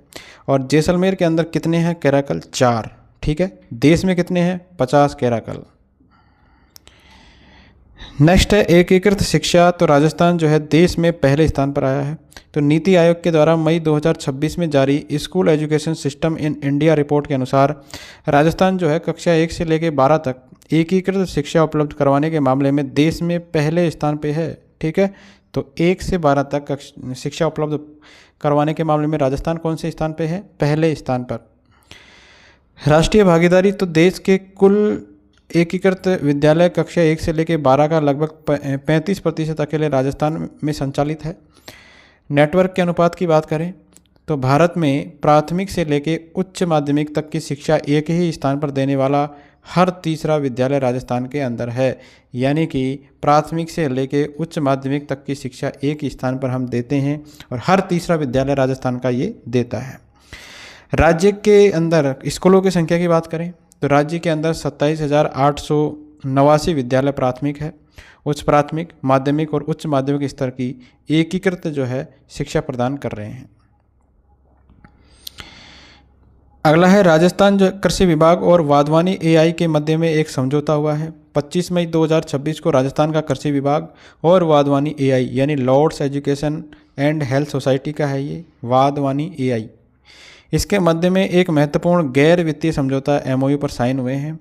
वाधवानी एआई बिना किसी वित्तीय भार के अगले 3 सालों तक राजस्थान सरकार को फ्री तकनीकी सहायता प्रदान करेगा। कौन प्रदान करेगा? वाधवानी एआई। ये किसका है? ये है Lords Education and Health Society का। तो राजस्थान का जो कृषि विभाग है इसने समझौता किया है इसके साथ में। इसका उद्देश्य क्या है? इसका उद्देश्य है आधुनिक एआई उपकरणों के माध्यम से किसानों की उत्पादकता यानी प्रोडक्टिविटी को बढ़ाना और विभागीय निर्णयों को त्वरित और सटीक बनाना। आप देखो किसानों के लिए जो भी एआई टूल है वो महत्वपूर्ण है, ये काम में आते हैं। तो पहला है एग्रीवाणी। स्थानीय भाषाओं के अंदर ये क्या देता है? मौसम, फसल और योजनाओं की त्वरित जानकारी के लिए एक बहुभाषी चैटबॉट है। एग्रीवाणी क्या है? एक बहुभाषी यानी एक से ज़्यादा भाषाओं में बोलने वाला चैटबॉट है ये। और इसके माध्यम से स्थानीय भाषाओं के अंदर देता है, ये मौसम की जानकारी देता है, फसल और योजनाओं की त्वरित जानकारी ये देता है। क्या है इसका नाम? एग्रीबॉट, एग्रीवाणी, ठीक है। दूसरा एआई टूल है किसानों के लिए, ये है क्रोपस। तो कंप्यूटर विजन तकनीक पर आधारित है, कीट और बीमारियों की निगरानी और पहचान करने वाला टूल है ये क्रोपस। तीसरा टूल है सोयाबीन ग्रेन एनालाइजर। स्मार्टफोन पर आधारित टूल है ये, जो खेत में ही सोयाबीन की गुणवत्ता की सटीक जांच कर लेता है ये। एक टूल है एग्री एआई कलेक्ट। ये फील्ड गतिविधियों का डिजिटल रिकॉर्ड रखने और प्रशासनिक स्तर पर न्यूज़ मॉनिटरिंग के लिए उपयोगी है। तो ये महत्वपूर्ण हमारे एआई टूल है किसके लिए? किसान भाइयों के लिए। नेक्स्ट है एनसीआरबी रिपोर्ट 2024। तो महिला अपराध के अंदर राजस्थान की स्थिति की बात करते हैं। एनसीआरबी की रिपोर्ट आई है 2024 की। तो एनसीआरबी यानी नेशनल क्राइम रिकॉर्ड ब्यूरो, इसके द्वारा जारी नवीनतम वर्ष 2024 की वार्षिक रिपोर्ट के अनुसार महिला अपराधों के सांख्यिकीय मामलों में राजस्थान देश में शीर्ष स्थान पर है। ध्यान रखिए राजस्थान का स्थान इसके अंदर भी टॉप पे है महिलाओं के अपराधों के सांख्यिकीय मामलों में। अब देखिए अपराध की दर क्या है, क्राइम रेट क्या है राजस्थान में। तो राजस्थान के अंदर महिला अपराध दर कितनी है? 12.2% दर्ज की गई है, जो कि 4.3% के राष्ट्रीय औसत से लगभग 3 गुना है। यानी कि हमारे देश का जो है एवरेज है 4.3%, लेकिन हमारे अकेले राजस्थान का एवरेज जो है महिला अपराध के मामले में ये है 12.2%। तो ये हमारे लिए सही आंकड़ा नहीं है। दुष्कर्म के मामलों की बात करते हैं तो वर्ष 2024 के अंदर राज्य में महिलाओं से दुष्कर्म के 4,871 मामले दर्ज किए गए हैं। यानी इसके अंदर 4,888 महिलाएं शिकार हुई हैं, जो पिछले वर्ष की तुलना में 4.08% की कमी को दर्शाता है। महानगरीय स्थिति की बात करें तो देश के 19 जो है प्रमुख महानगरों में जयपुर प्रति लाख जनसंख्या दर पर सर्वाधिक अपराध दर है जयपुर के अंदर। ठीक है, तो जयपुर के अंदर 34.3% की अपराध दर है और जयपुर है पहले स्थान पर। जो हमारे देश के 19 महानगर है उसमें जयपुर का पहला स्थान है। ये भी एक आंकड़ा है जो कि 34.3% की अपराध दर है अकेले जयपुर में। जयपुर के ईस्ट जिले के अंदर सर्वाधिक 163 है, साउथ के अंदर 132 है, वेस्ट के अंदर 129 है और नॉर्थ जिले के अंदर 73 मामले दर्ज किए गए थे। तो ये एनसीआरबी की रिपोर्ट है। नेक्स्ट है west zone role ball championship. तो राजस्थान ने इसमें 4 पदक जीते हैं। तो उदयपुर में आयोजित हुई थी 5वीं जूनियर और senior west zone role ball प्रतियोगिता। इसमें राजस्थान के खिलाड़ियों ने शानदार खेल दिखाते हुए 4 पदक अपने नाम किए हैं। देखिए कौन सी प्रतियोगिता है ये है west zone role ball championship. कहाँ पर आयोजित की गई? उदयपुर के अंदर। अब इसके पॉइंट देख लेते हैं। मुख्य आयोजन स्थान इसका है, इस चैंपियनशिप का आयोजन किया गया था 5 से लेकर 6 मई 2026 को रयान इंटरनेशनल स्कूल उदयपुर के अंदर इसका आयोजन किया गया। राजस्थान ने प्रतियोगिता में 1 गोल्ड मेडल जीता है, 2 सिल्वर मेडल जीते हैं और 1 कांस्य पदक सहित कुल 4 पदक हासिल किए हैं। किसने? राजस्थान ने। अब देखिए वर्गवार देखिए कौन कौन से पदक हासिल किए हैं। जूनियर छात्र वर्ग की बात करें तो राजस्थान की टीम ने शानदार प्रदर्शन करते हुए स्वर्ण पदक जीता है। तो जूनियर छात्र वर्ग की टीम ने क्या जीता है? स्वर्ण पदक। सीनियर पुरुष और जूनियर छात्रा वर्ग के अंदर जो है रजत पदक जीता है। सीनियर महिला वर्ग के अंदर कांस्य पदक जीता है। तो इस तरह से टोटल 4 पदक जीते हैं हमारे राजस्थान की टीम ने। नेक्स्ट है राजस्थान रॉयल्स। जो हमारा आईपीएल है इसके अंदर मित्तल और पूनावाला बने हैं नए मालिक। तो राजस्थान रॉयल्स के नए मालिक अब कौन है? अब है मित्तल और पूनावाला। स्टील किंग है लक्ष्मी निवास मित्तल, मित्तल परिवार और सीरम इंस्टीट्यूट के सीईओ है आधार पूनावाला। इन्होंने मिलकर आईपीएल फ्रेंचाइजी राजस्थान रॉयल्स का अधिग्रहण कर लिया है। यह डील लगभग 1.65 बिलियन अमेरिकी डॉलर यानी इन्होंने खरीदा है 15,660 करोड़ रुपए में राजस्थान रॉयल्स को, जो आईपीएल इतिहास के सबसे बड़े निवेश सौदों में से एक है। ठीक है, तो 15,660 करोड़ में लक्ष्मी निवास मित्तल और आधार पूनावाला इन्होंने खरीद लिया है राजस्थान रॉयल्स को। मुख्य मालिक इसके अंदर कौन है? मित्तल परिवार है, इसकी 75% हिस्सेदारी है और आधार पूनावाला की इसके अंदर 18% हिस्सेदारी है।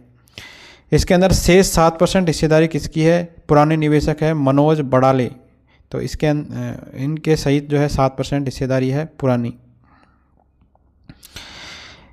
नेक्स्ट है वैश्विक पोर्टफोलियो को मंजूरी। तो ये जो मेगा डील हुई थी, ठीक है, इस मेगा डील में केवल भारतीय आईपीएल टीम ही नहीं है बल्कि राजस्थान रॉयल्स की सिस्टर फ्रेंचाइजी है पाल रॉयल्स दक्षिण अफ्रीका की SA20 और Barbados Royals Caribbean Premier League भी इसके अंदर शामिल है। नियामक की मंजूरी। तो यह सौदा सितंबर 2026 तक पूरा होने की संभावना है। इसके लिए भारतीय क्रिकेट कंट्रोल बोर्ड BCCI और आईपीएल गवर्निंग काउंसिल की अंतिम प्रशासनिक मंजूरी मिलना अभी बाकी है। इससे पहले 28 मार्च 2026 को भारतीय मूल के अमेरिकी व्यवसायी है कार्ल सोमानी, इनके कंसोर्टियम ने 1.63 बिलियन डॉलर की बोली लगाई थी इन्होंने, लेकिन यह डील फाइनल नहीं हो सकी थी। तो इससे पहले अमेरिकी व्यवसायी थे कार्ल सोमानी ने लगाई थी लेकिन डील फाइनल नहीं हुई। मित्तल और आधार पूनावाला की जो डील है ये फाइनल हो गई है। कितने में हुई है? 1.65 बिलियन अमेरिकी डॉलर में यानी 15,660 करोड़ में। नेक्स्ट है राजस्थान के 3 जिलों में विकसित होंगे चंदन वन। कौन कौन से जिले हैं? ये 3 जिले हैं राजस्थान के, यहाँ पर जो है चंदन वन विकसित किए जाएंगे। कर्नाटक और आंध्र प्रदेश की तर्ज पर पर्यावरण संरक्षण और स्थानीय आर्थिक समृद्धि को बढ़ावा देने के लिए राजस्थान के 3 प्रमुख जिलों के अंदर चंदन वन स्थापित किए जाएंगे। मुख्यमंत्री जी ने 3 मई 2026 को वन और पर्यावरण विभाग की बैठक में इसके निर्देश जारी कर दिए हैं। अब चयनित जिले कौन कौन से हैं चंदन वन जहाँ पर स्थापित किए जाएंगे?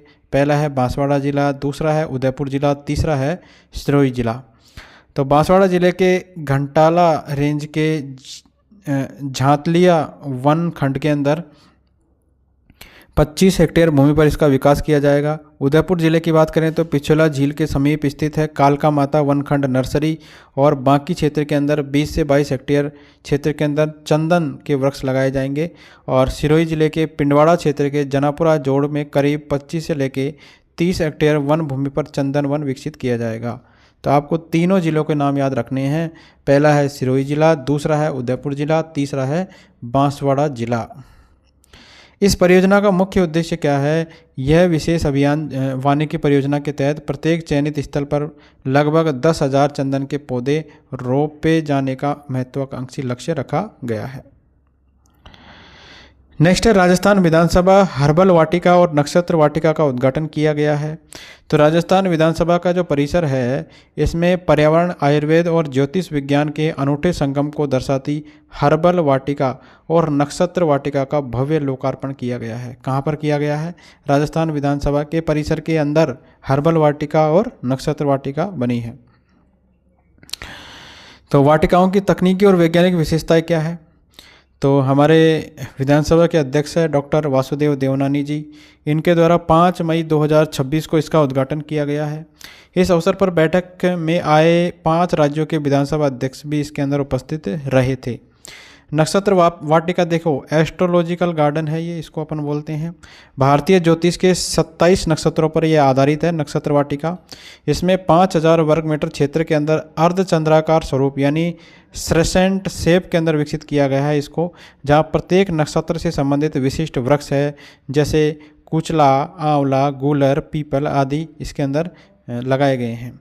दूसरी है हर्बल वाटिका यानी मेडिसिनल गार्डन। लगभग 850 वर्ग मीटर क्षेत्र में विकसित इस वाटिका में वैज्ञानिक पद्धति से 38 क्यारियाँ जिनकी साइज है 8 × 13 फीट बनाई गई है। इसमें 38 प्रकार की औषधीय प्रजातियाँ हैं, जैसे इसमें मुख्य है तुलसी, सिट्रोनेला है, पत्थर जट्टा है, हड़जोड़ है आदि के पेड़ पौधे लगाए गए हैं। ठीक है, तो नक्षत्र वाटिका और हर्बल वाटिका।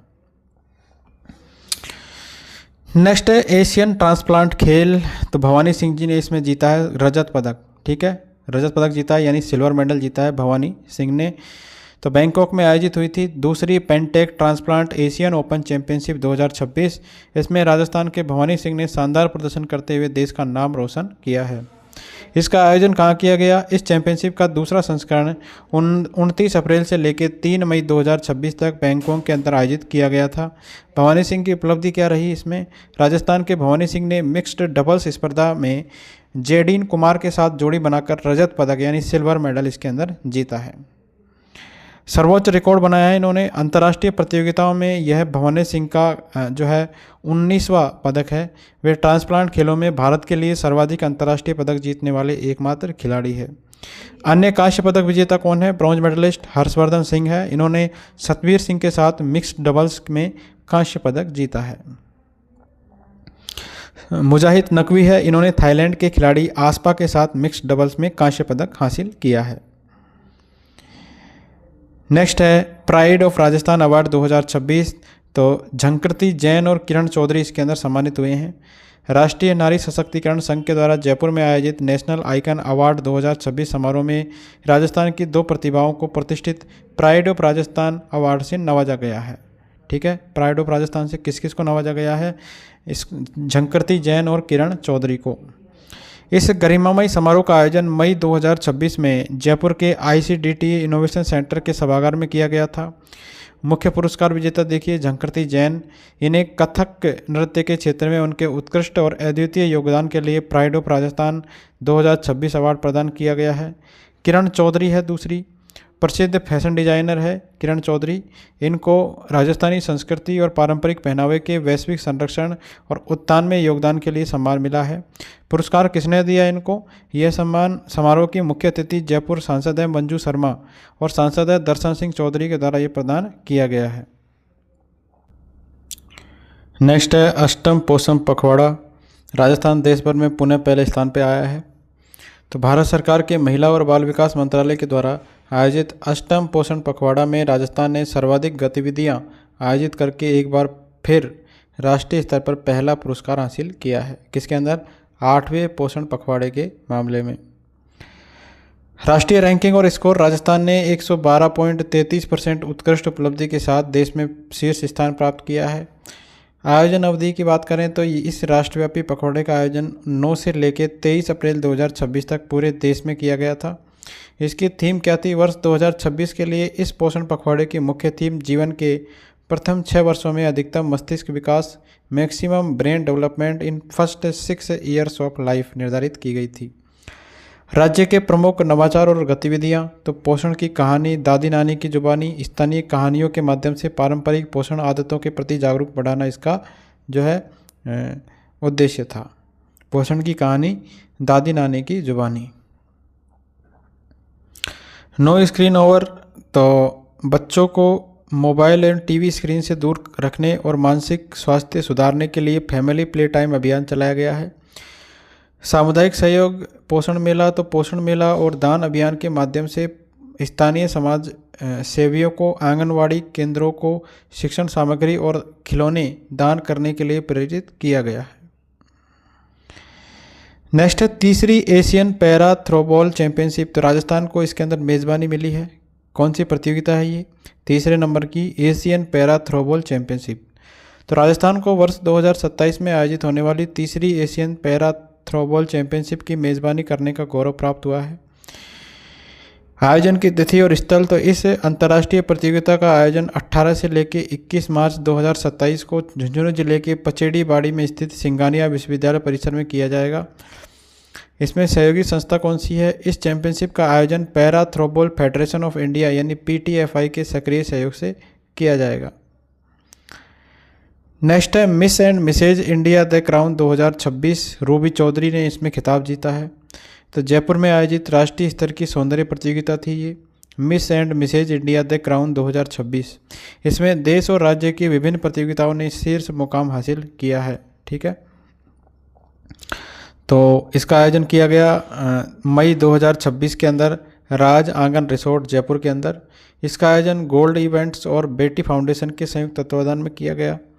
मिस कैटेगरी के परिणामों की बात करें तो मिस इंडिया द क्राउन 2026 के अंदर रूबी चौधरी जो है हरियाणा की, इन्होंने जीता है। मिस इंडिया राजस्थान सिद्धि राठौड़ ने। रनरअप का खिताब जो है प्रभा स्वर्णकार ने फर्स्ट जीता है, अंकिता सेन ने सेकंड जीता है, प्रिया पटेल ने थर्ड जीता है। ठीक है, तो मिस इंडिया द क्राउन 2026 का अवार्ड किसने जीता है? रूबी चौधरी ने, जो कि हरियाणा की है। ठीक है, कहाँ पर आयोजित हुआ था ये? जयपुर के अंदर। मिसेज कैटेगरी के परिणामों की बात करें तो मिसेज इंडिया बनी है गरिमा चौहान और मिसेज इंडिया राजस्थान बनी है जया शर्मा। नेक्स्ट है 47वीं अखिल भारतीय विद्युत प्रतियोगिता, राजस्थान का ऐतिहासिक प्रदर्शन रहा है। ठीक है, तो महाराष्ट्र पावर जो है इसके द्वारा पुणे के बालेवाड़ी स्टेडियम में 6 से लेकर 8 मई 2026 को जो है 47वीं अखिल भारतीय विद्युत प्रतियोगिता का आयोजन किया गया था। ठीक है, किसके द्वारा किया गया था? महाराष्ट्र पावर के द्वारा 6 से लेकर 8 मई को। इस राष्ट्रीय प्रतियोगिता में देश भर के विद्युत बोर्ड और निगमों की टीमों ने बास्केटबॉल, कुश्ती, कबड्डी और खो खो स्पर्धाओं में भाग लिया था। अब इसमें खेल के परिणाम क्या रहे? सर्वश्रेष्ठ मार्च पास्ट ट्रॉफी, तो प्रतियोगिता के उद्घाटन समारोह में देश भर से आई टीमों में से राजस्थान के दल ने सर्वश्रेष्ठ मार्च पास्ट की ट्रॉफी अपने नाम की है। इस दल का नेतृत्व किया था मैनेजर पवन शर्मा ने। ठीक है, महिला खो खो की बात करें तो इसमें जो है रनर अप ट्रॉफी जीती है राजस्थान की महिला खो खो टीम ने। शानदार खेल दिखाते हुए फाइनल तक का सफ़र तय किया है। फाइनल में मेज़बान महाराष्ट्र पावर से हार गई है और टीम विजेता रही है हमारे राजस्थान की। ठीक है, महिला खो खो की टीम। इस महिला टीम के सभी खिलाड़ी थे सूरतगढ़ थर्मल पावर प्लांट में कनिष्ठ अभियंता यानी जूनियर इंजीनियर के पद पर ये कार्यरत है। ठीक है, तो सारी महिलाएं थी और जूनियर इंजीनियर थी सूरतगढ़ थर्मल पावर प्लांट की। पुरुष खो खो की बात करें तो तीसरा स्थान आया है राजस्थान का। तो राजस्थान की पुरुष खो खो की टीम ने एक कड़े मुकाबले में मेज़बान महाराष्ट्र पावर की टीम को शिकस्त देकर तीसरे स्थान की ट्रॉफी हासिल की है। कुश्ती के अंदर हमने जो है रजत पदक जीता है। जयपुर डिस्कॉम के विख्यात पहलवान हैं दीपक कुमार। इन्होंने 86 kg भार वर्ग के फाइनल में कड़ी टक्कर के बाद रजत यानी सिल्वर मेडल हासिल किया है। दीपक कुमार का लगातार तीसरी अखिल भारतीय विद्युत कुश्ती प्रतियोगिता के अंदर पदक जीतने का ये रिकॉर्ड है। नेक्स्ट है Divyanshi Jain, Asian junior squash championship में इन्होंने कांस्य पदक जीता है। ठीक है, दिव्यांशी जैन ने क्या जीता है? कांस्य पदक। इसका आयोजन कहाँ पर किया गया? 33वीं लिनिंग एशियन जूनियर स्क्वैश चैंपियनशिप, इसका आयोजन किया गया चीन के अंदर। तो जयपुर की है दिव्यांशी जैन, इन्होंने गर्ल्स अंडर 13 श्रेणी के अंदर कांस्य पदक इसके अंदर जीता है। दिव्यांशी को सेमीफाइनल में जापान की रियो योशिनो से हार का सामना करना पड़ा है। जयपुर के ही धैर्य गोगिया क्वार्टर फाइनल में हारकर प्रतियोगिता में 5वें स्थान पर ये रहे हैं। नेक्स्ट डॉक्टर आर के अरोड़ा राष्ट्रपति पुलिस पदक से सम्मानित हुए हैं। ठीक है, कौन है ये? आर के अरोड़ा। तो महिमा ग्रुप के प्रेसिडेंट और देश के अग्रणी राष्ट्रीय सुरक्षा रणनीतिकार है ये, और विशिष्ट सेवाओं के लिए प्रतिष्ठित राष्ट्रपति पुलिस पदक प्रेसिडेंट्स पुलिस मेडल से इनको सम्मानित किया गया है। मई 2026 के अंदर नई दिल्ली के विज्ञान भवन में आयोजित border security force BSF investor ceremony के दौरान केंद्रीय गृह मंत्री अमित शाह की उपस्थिति में यह सम्मान प्रदान किया गया है। नेक्स्ट व्यक्तित्व है अमर सिंह देवंदा। अल्ट्रा मैराथन में इन्होंने स्वर्ण पदक जीता है और नया राष्ट्रीय रिकॉर्ड बनाया है। तो चौमू जयपुर के अल्ट्रा मैराथन धावक है अमर सिंह देवंदा, इन्होंने पुरुष वर्ग में स्वर्ण पदक जीता है। IAU 24 घंटे एशिया और ओशिनिया चैंपियनशिप हिरोसाकी जापान के अंदर इसका आयोजन किया गया था। International association of ultra runners के द्वारा इसका आयोजन किया गया। नया राष्ट्रीय रिकॉर्ड जो है इन्होंने 24 घंटे के अंदर 282.88 किलोमीटर की दूरी तय करके नया भारतीय राष्ट्रीय रिकॉर्ड बनाया है। उन्होंने अपना ही वर्ष 2024 का पुराना रिकॉर्ड जो था ये पीछे छोड़ा है। नेक्स्ट है नीलम मीना, पश्चिम बंगाल की नई मुख्य निर्वाचन अधिकारी जो है ये नियुक्त की गई है। तो भारतीय निर्वाचन आयोग के द्वारा 1998 बैच की है वरिष्ठ IAS अधिकारी नीलम मीना, इनको पश्चिम बंगाल का नया मुख्य निर्वाचन अधिकारी नियुक्त किया गया है। तो इम्पोर्टेंट है इनका नाम।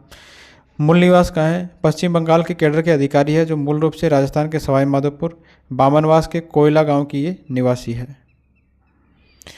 नेक्स्ट है सांसद PP चौधरी, ये चौथी बार जो है इनको संसद रत्न पुरस्कार 2026 से सम्मानित किया गया है। ये जो है PP चौधरी लोकसभा सांसद है पाली से। उत्कृष्ट संसदीय कार्यप्रणाली के लिए चौथी बार ये प्रतिष्ठित हुए हैं। प्रतिष्ठित संसद रत्न पुरस्कार 2026 के लिए इनका चयन हुआ है। इससे पहले 2015 में, 16 में और 25 में भी इनको सम्मानित किया जा चुका है। श्रेणी और आयोजक कौन है? प्राइम पॉइंट फाउंडेशन के द्वारा overall toppers in the total tally श्रेणी में ये प्रदान किया जाएगा। संसदीय रिकॉर्ड तो 18वीं लोकसभा संसद में उपस्थिति इनकी रही है 99%।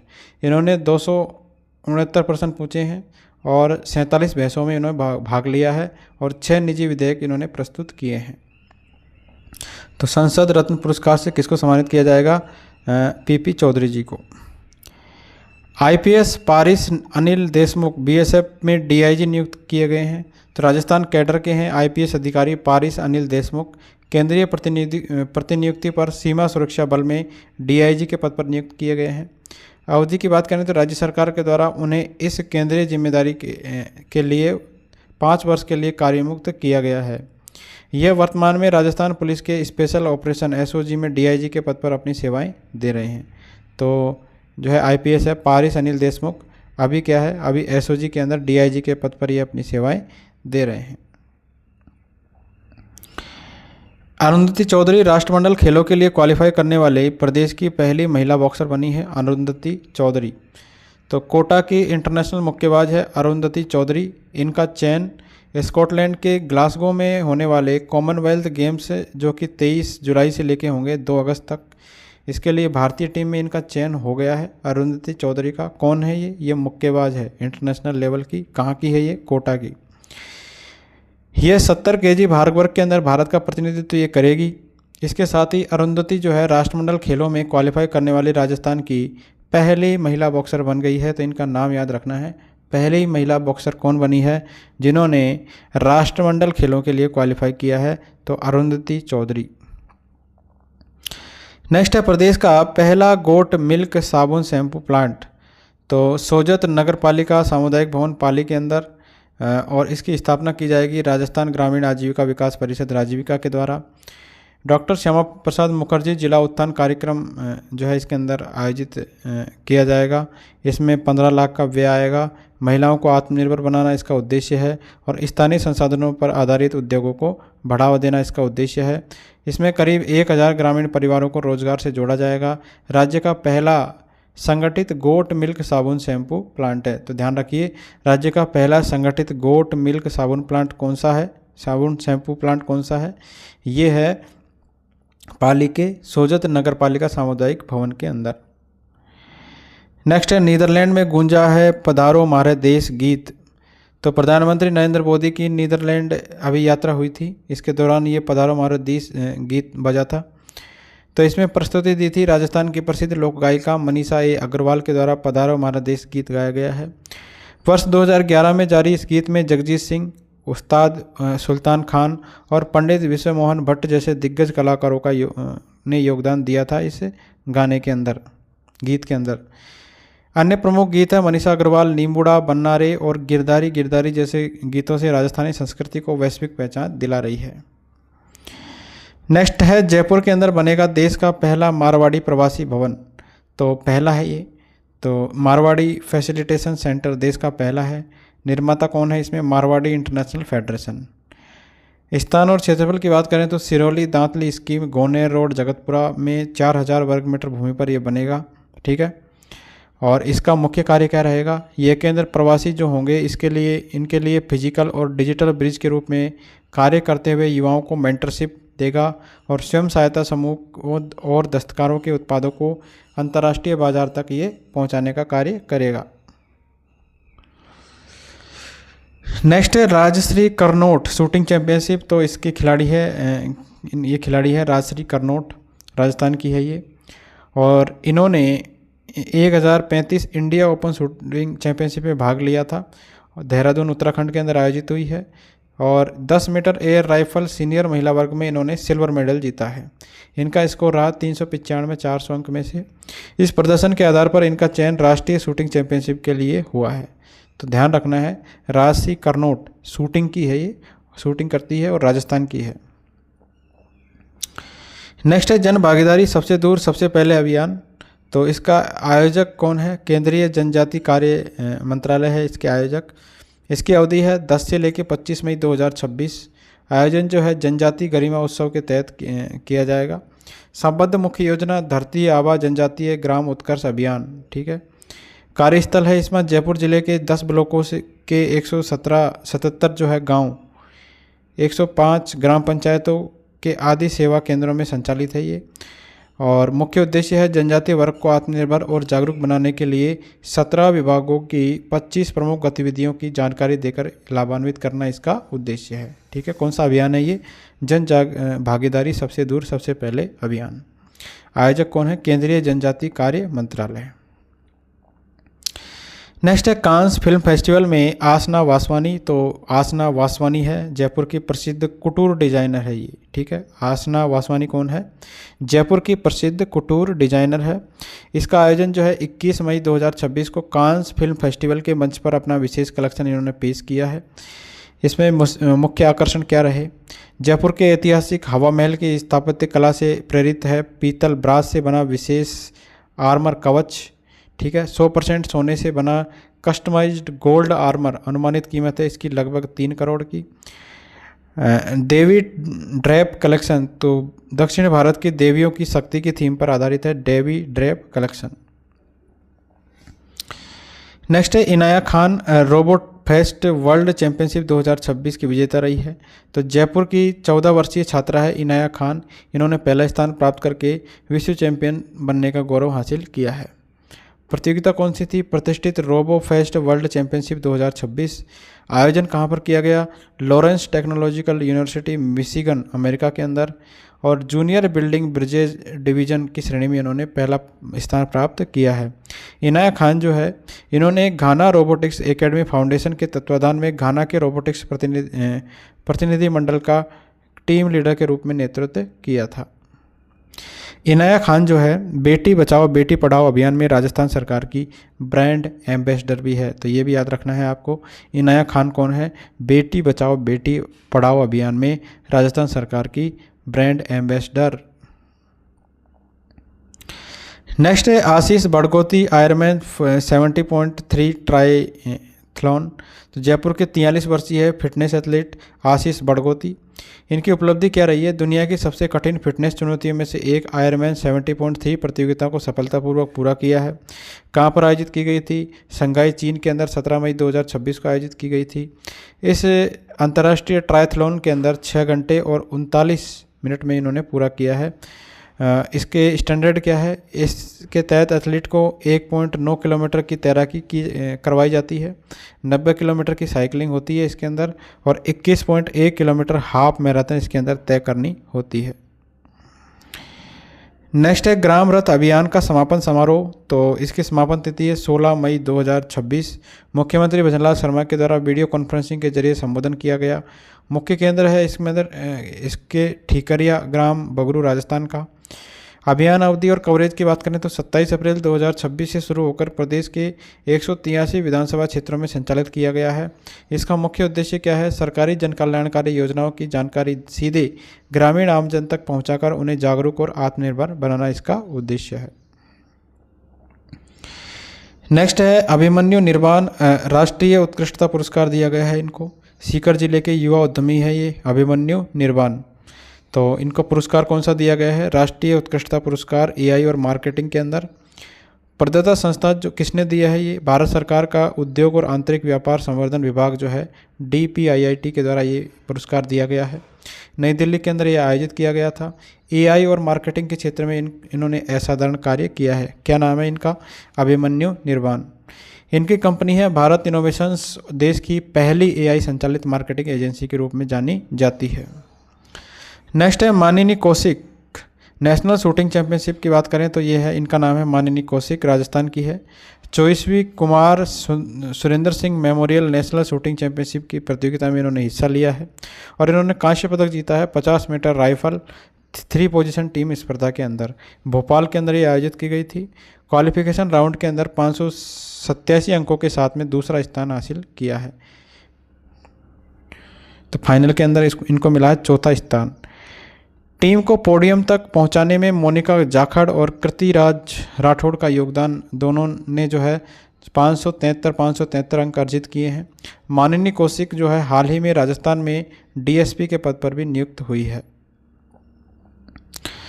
नेक्स्ट है अंतर्राष्ट्रीय निशानेबाज योगेश कुमार खीचड़। तो इनकी उपलब्धि क्या है योगेश कुमार खीचड़ जी की?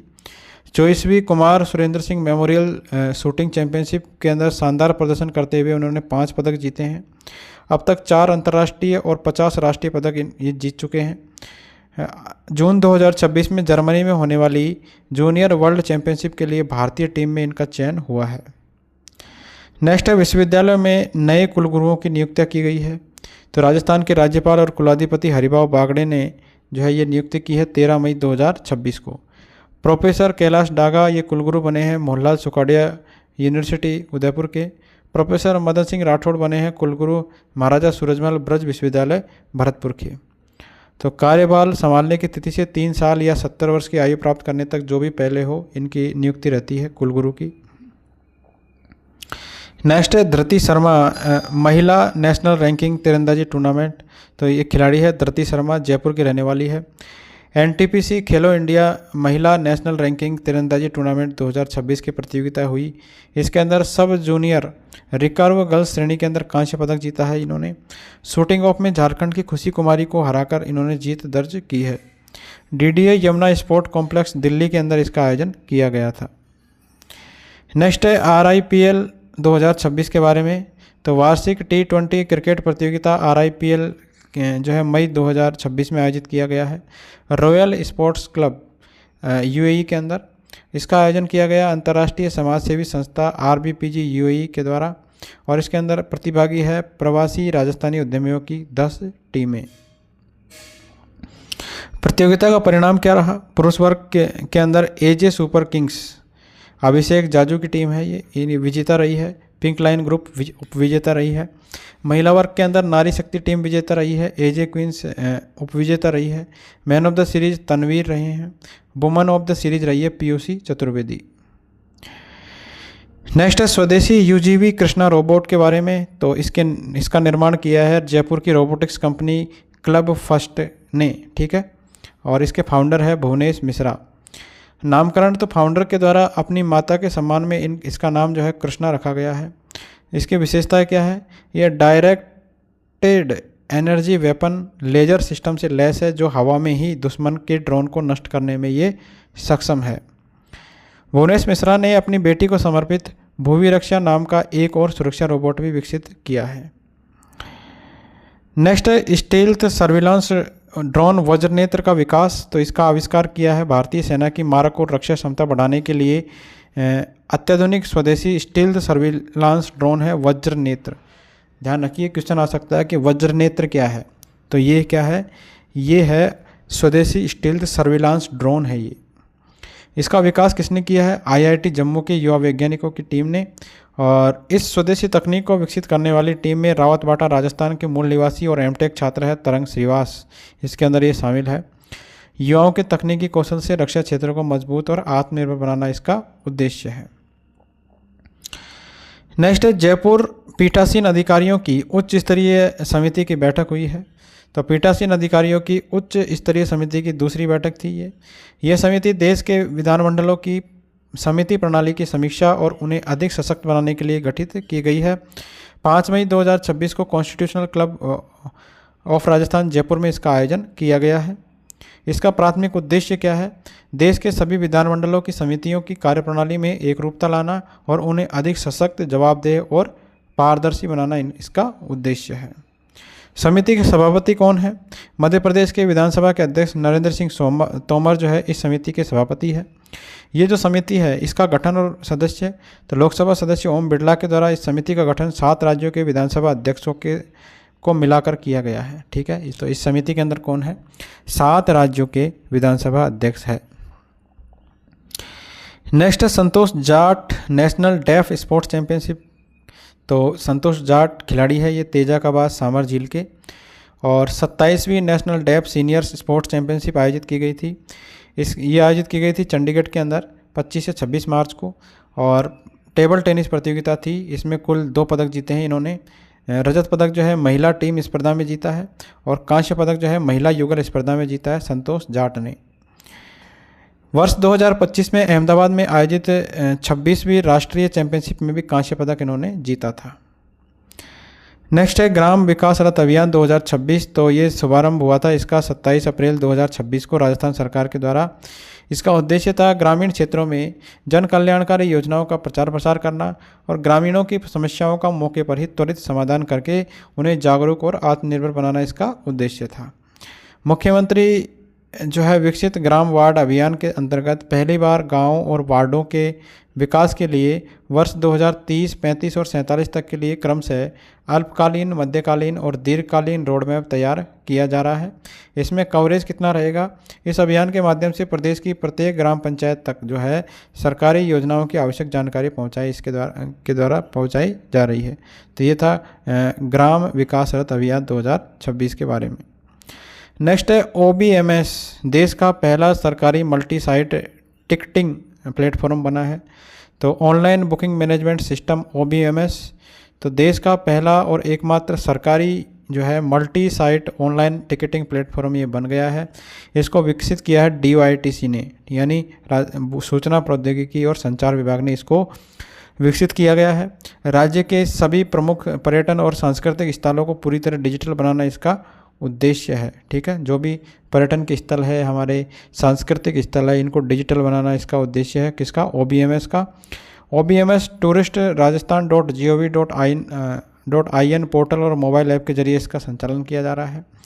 इसका उपयोगिता क्या रहेगी? इसके माध्यम से देश के स्मारक, संग्रहालय, वन्यजीव अभ्यारण्य, बायोलॉजिकल पार्क, सफारी, बोटिंग और होटल आदि की ऑनलाइन टिकट जो है बुकिंग की सुविधा इसके द्वारा उपलब्ध करवाई जा सकेगी, ठीक है। तो राज्य सरकार के जो भी प्रमुख स्थल है, स्मारक है, संग्रहालय है, वन्यजीव अभ्यारण्य है, तो ऑनलाइन बुकिंग आपको करवानी है तो OBMS के माध्यम से करवा सकते हो। तो थैंक यू फ्रेंड्स।